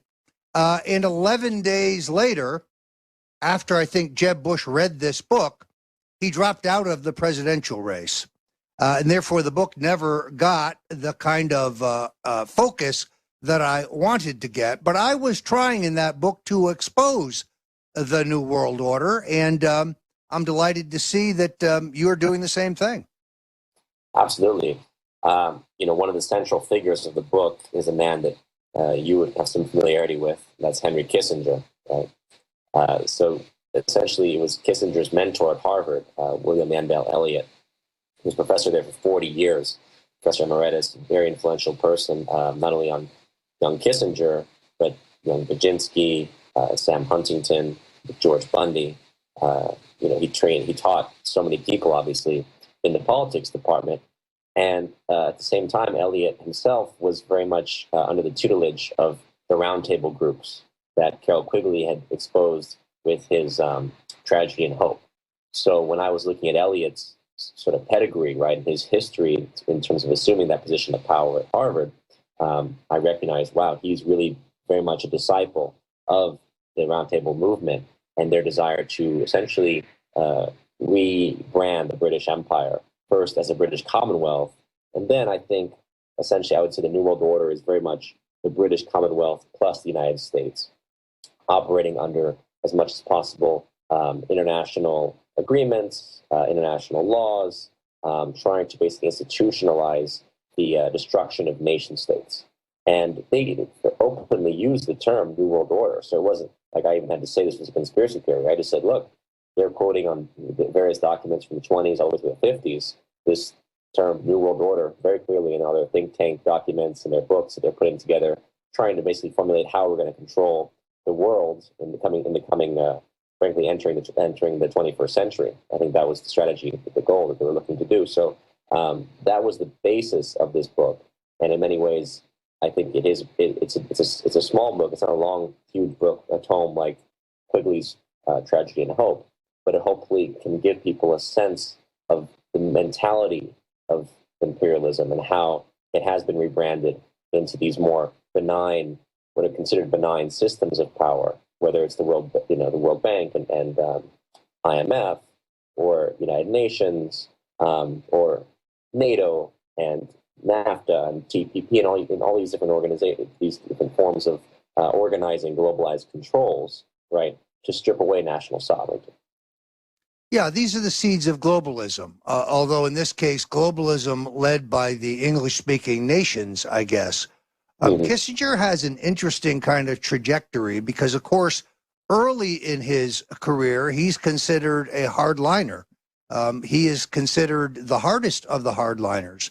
But when he sees a chance to emblazon his name in history, he really travels. He leaves his old comrades behind, and he very much becomes part of the globalist clique. I mean, frankly, when Donald Trump met with Dr. Kissinger in New York during the campaign, just after he wrapped up the Republican national nomination, it kind of sent a shudder up my back. The hair on the back of my head was standing up. I think Kissinger's, has left his moorings long ago. What are you looking for now? You have a movie out, as I recall. Tell me about your other project. Yeah, sure. So the other project is a documentary that we released on RT. RT.com it's up there. You can watch the whole thing. It's called A Century of War. And it's relevant to the documentary. It's very much more of we're looking, obviously, the Century of War being from 1917 to the present, the U.S.'s century of war since World War I, and how much we've expanded as this globalized, militarized empire. Really, I would say that the U.S. is not an empire in itself, but there is a financial elite, and again, more of an Anglo-American empire that drives it. And we've seen this global domination by the military across the globe, but at the same time, we're seeing deindustrialization at home and a lack of the peace. Basically, we never resorted back to the peacetime industries that you would have seen, for example, all the way from the Civil War up through World War II was this tremendous growth and development. And it carried over into the 50s and 60s and 70s, but then by the mid-70s, when we went off the Bretton Woods system, we basically disconnected from in the manufacturing and having an industrial base at home and tariffs and things like this. We really started shifting after Nixon. I would say was really the breaking point that they shifted hardcore into this global monetarist empire.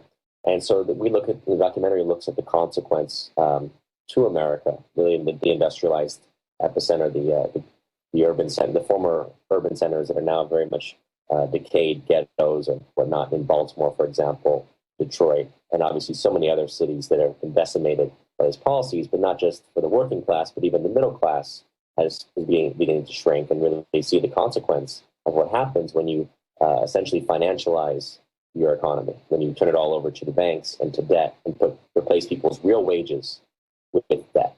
And that's what the document looks at. we also look at the nature of how we can move forward. Some of the things we really promote are breaking from the petrodollar economy, because ever since 73, 74, we basically replaced the gold standard with the oil standard, right? And that's very much been the only thing that's keeping the dollar, I would say, so strong in the world, despite the fact that our economy is, from a physical economy point of view, I think has been failing. But we have this plethora of dollars because of everyone having to pay for their oil through the dollar, right, all over the world. And that's basically sustained the U.S. currency. So it's sort of fictional wealth that's taken over. And, militarism, banking, real estate, medicine, these are obviously major industries in this country. But I think that most people are not feeling the prospects for their own future. And so we're trying to say, let's reinvigorate the American dream. How do we reinvigorate America? And I think it has to do with not just government spending, but also, having smart spending in terms of infrastructure, things that, people can obviously build, high-speed rail systems, moving towards nuclear fission and fusion processes. We talk about cold fusion, for example, things that can replace the oil economy. We talk about 3D printing, being able to bring job manufacturing back home, for example, closer to home, the idea of local economics replacing the global economics. So that's what we're trying to talk about in the documentary, is how do we revitalize, hopefully, America, re-inspire America, because I see, from my perspective as a millennial, I don't see the greatness that we saw at the end of was dying by the end of the 20th century, and I see it's been a decline, I believe, really going back to the 70s and 80s. Well, of course, I'm one who thinks that Nixon's closing the gold window is perhaps his single greatest mistake of his presidency. But Sean, the way you sound, maybe Donald Trump should put you in the cabinet, because I think he's very deeply committed to rebuilding the infrastructure of America, the roads, the bridges, the tunnels, the harbors, the schools, the hospitals. This is a deep passion of his. I know that he is looking at a number of very innovative ways to finance infrastructure revitalization without having to add to our incredible and daunting national debt. He is, after all, a builder, and I think he has to build. This, I think, really connected with blue-collar Americans in this most recent election. Trump is absolutely right. Yeah. Fly into LaGuardia Airport in New York sometime. You really do feel like you're flying into a third world country. It is run down. It is filthy. It is not efficient. And it looks like it was 1950. I mean, it's an abomination. Now, Governor Andrew Cuomo has announced a multi-billion-dollar plan to redo the airport. There's only one minor problem. He doesn't have the money.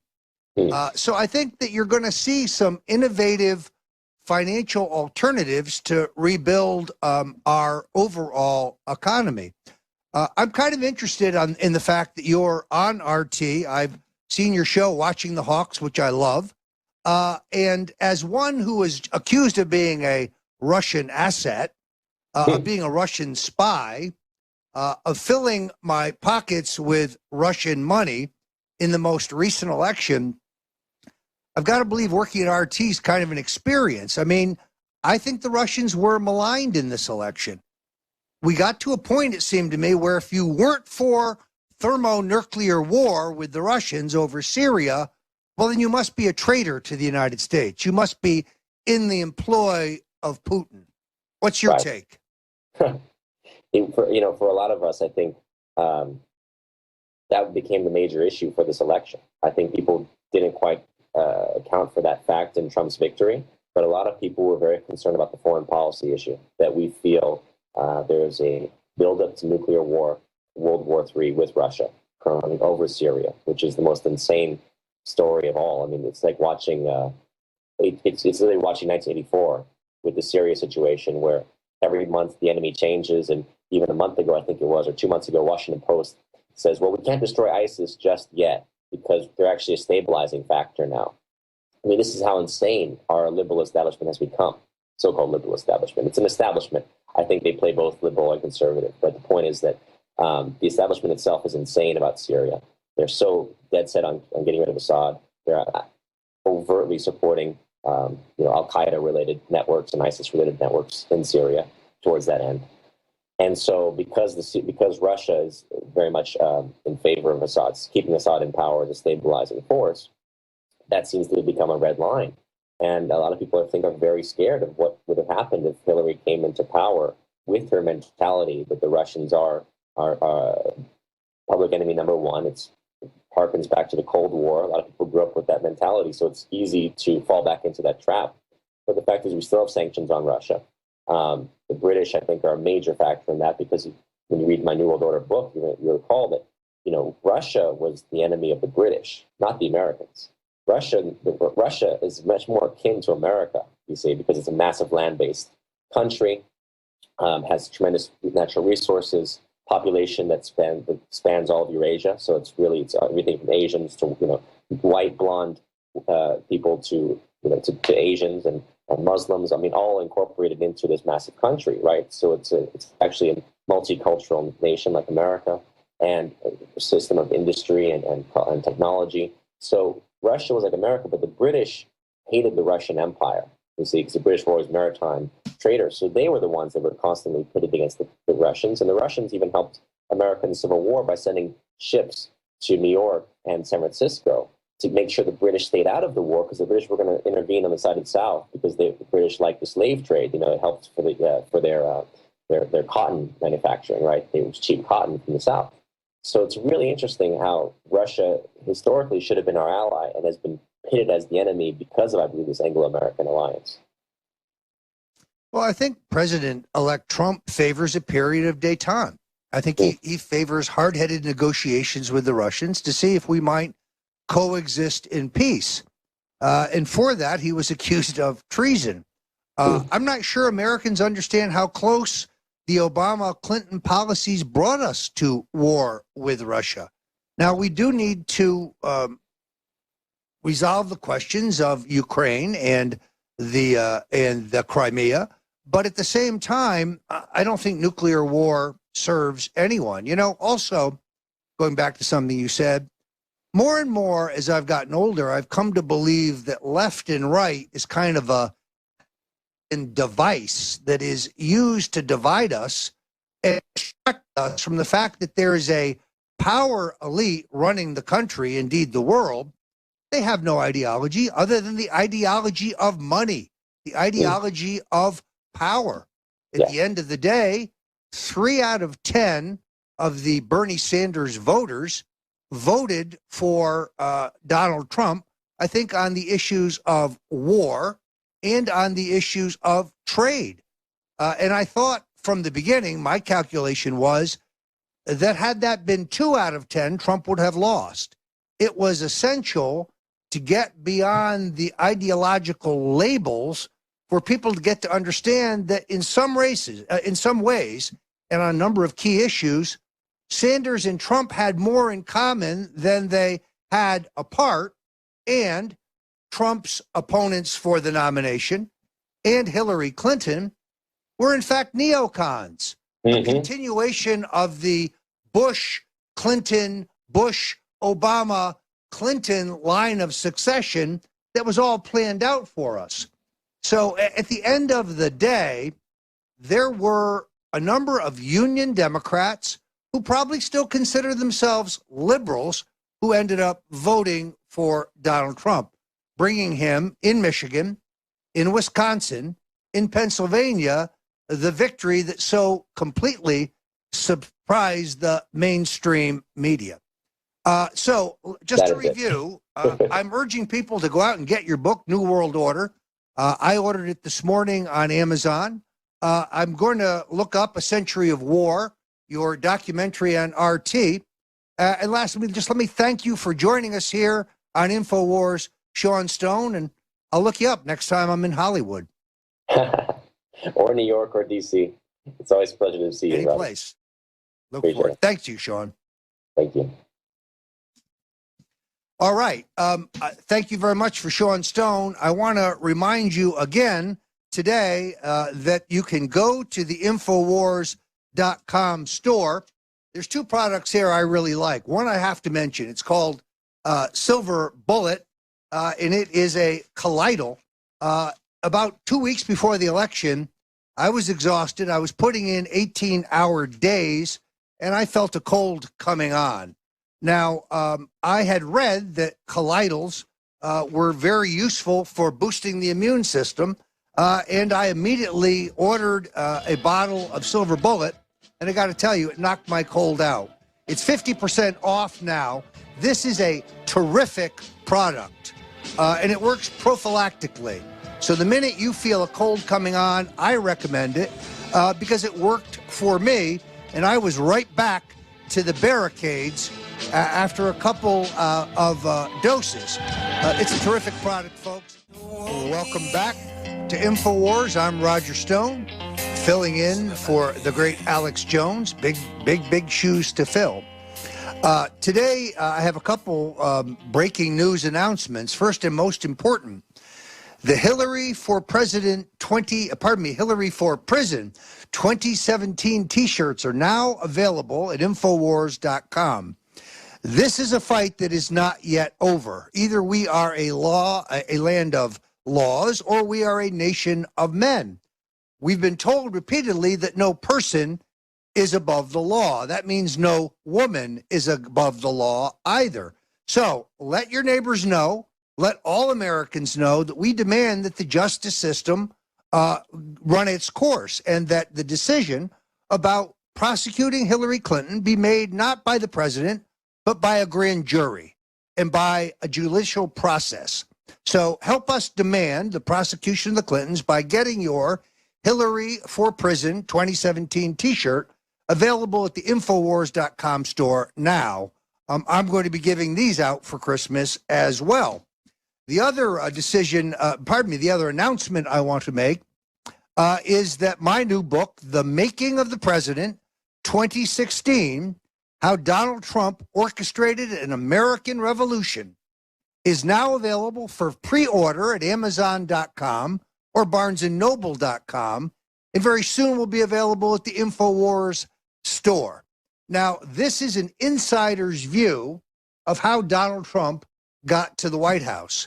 And it starts way back in the beginning, 1988, when Donald Trump first made a trip to New Hampshire to speak to the Portsmouth, New Hampshire Chamber of Commerce, and the very first draft Trump for President committee was founded. We take you through 2000, when Trump seriously considered running as a candidate for the U.S. Reform Party, the party of Ross Perot and my good friend Jesse Ventura.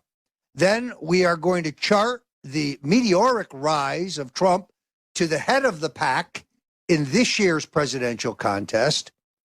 First, we touch on 2012 and the fact that he briefly led Mitt Romney in the national Republican polls. In the end, made the error, I think he would admit that, of endorsing Romney. And then fast forward to 2016, where he zooms to the head of the pack and then enters into a death struggle with Hillary Clinton. This is a fight about globalism. This is both a big picture look at the 2016 election in the style of Theodore H. White's famous Making of the President series, 1960, 1964, 1968. But it's also going to give you behind-the-scenes vignettes of what was really happening in Trump land.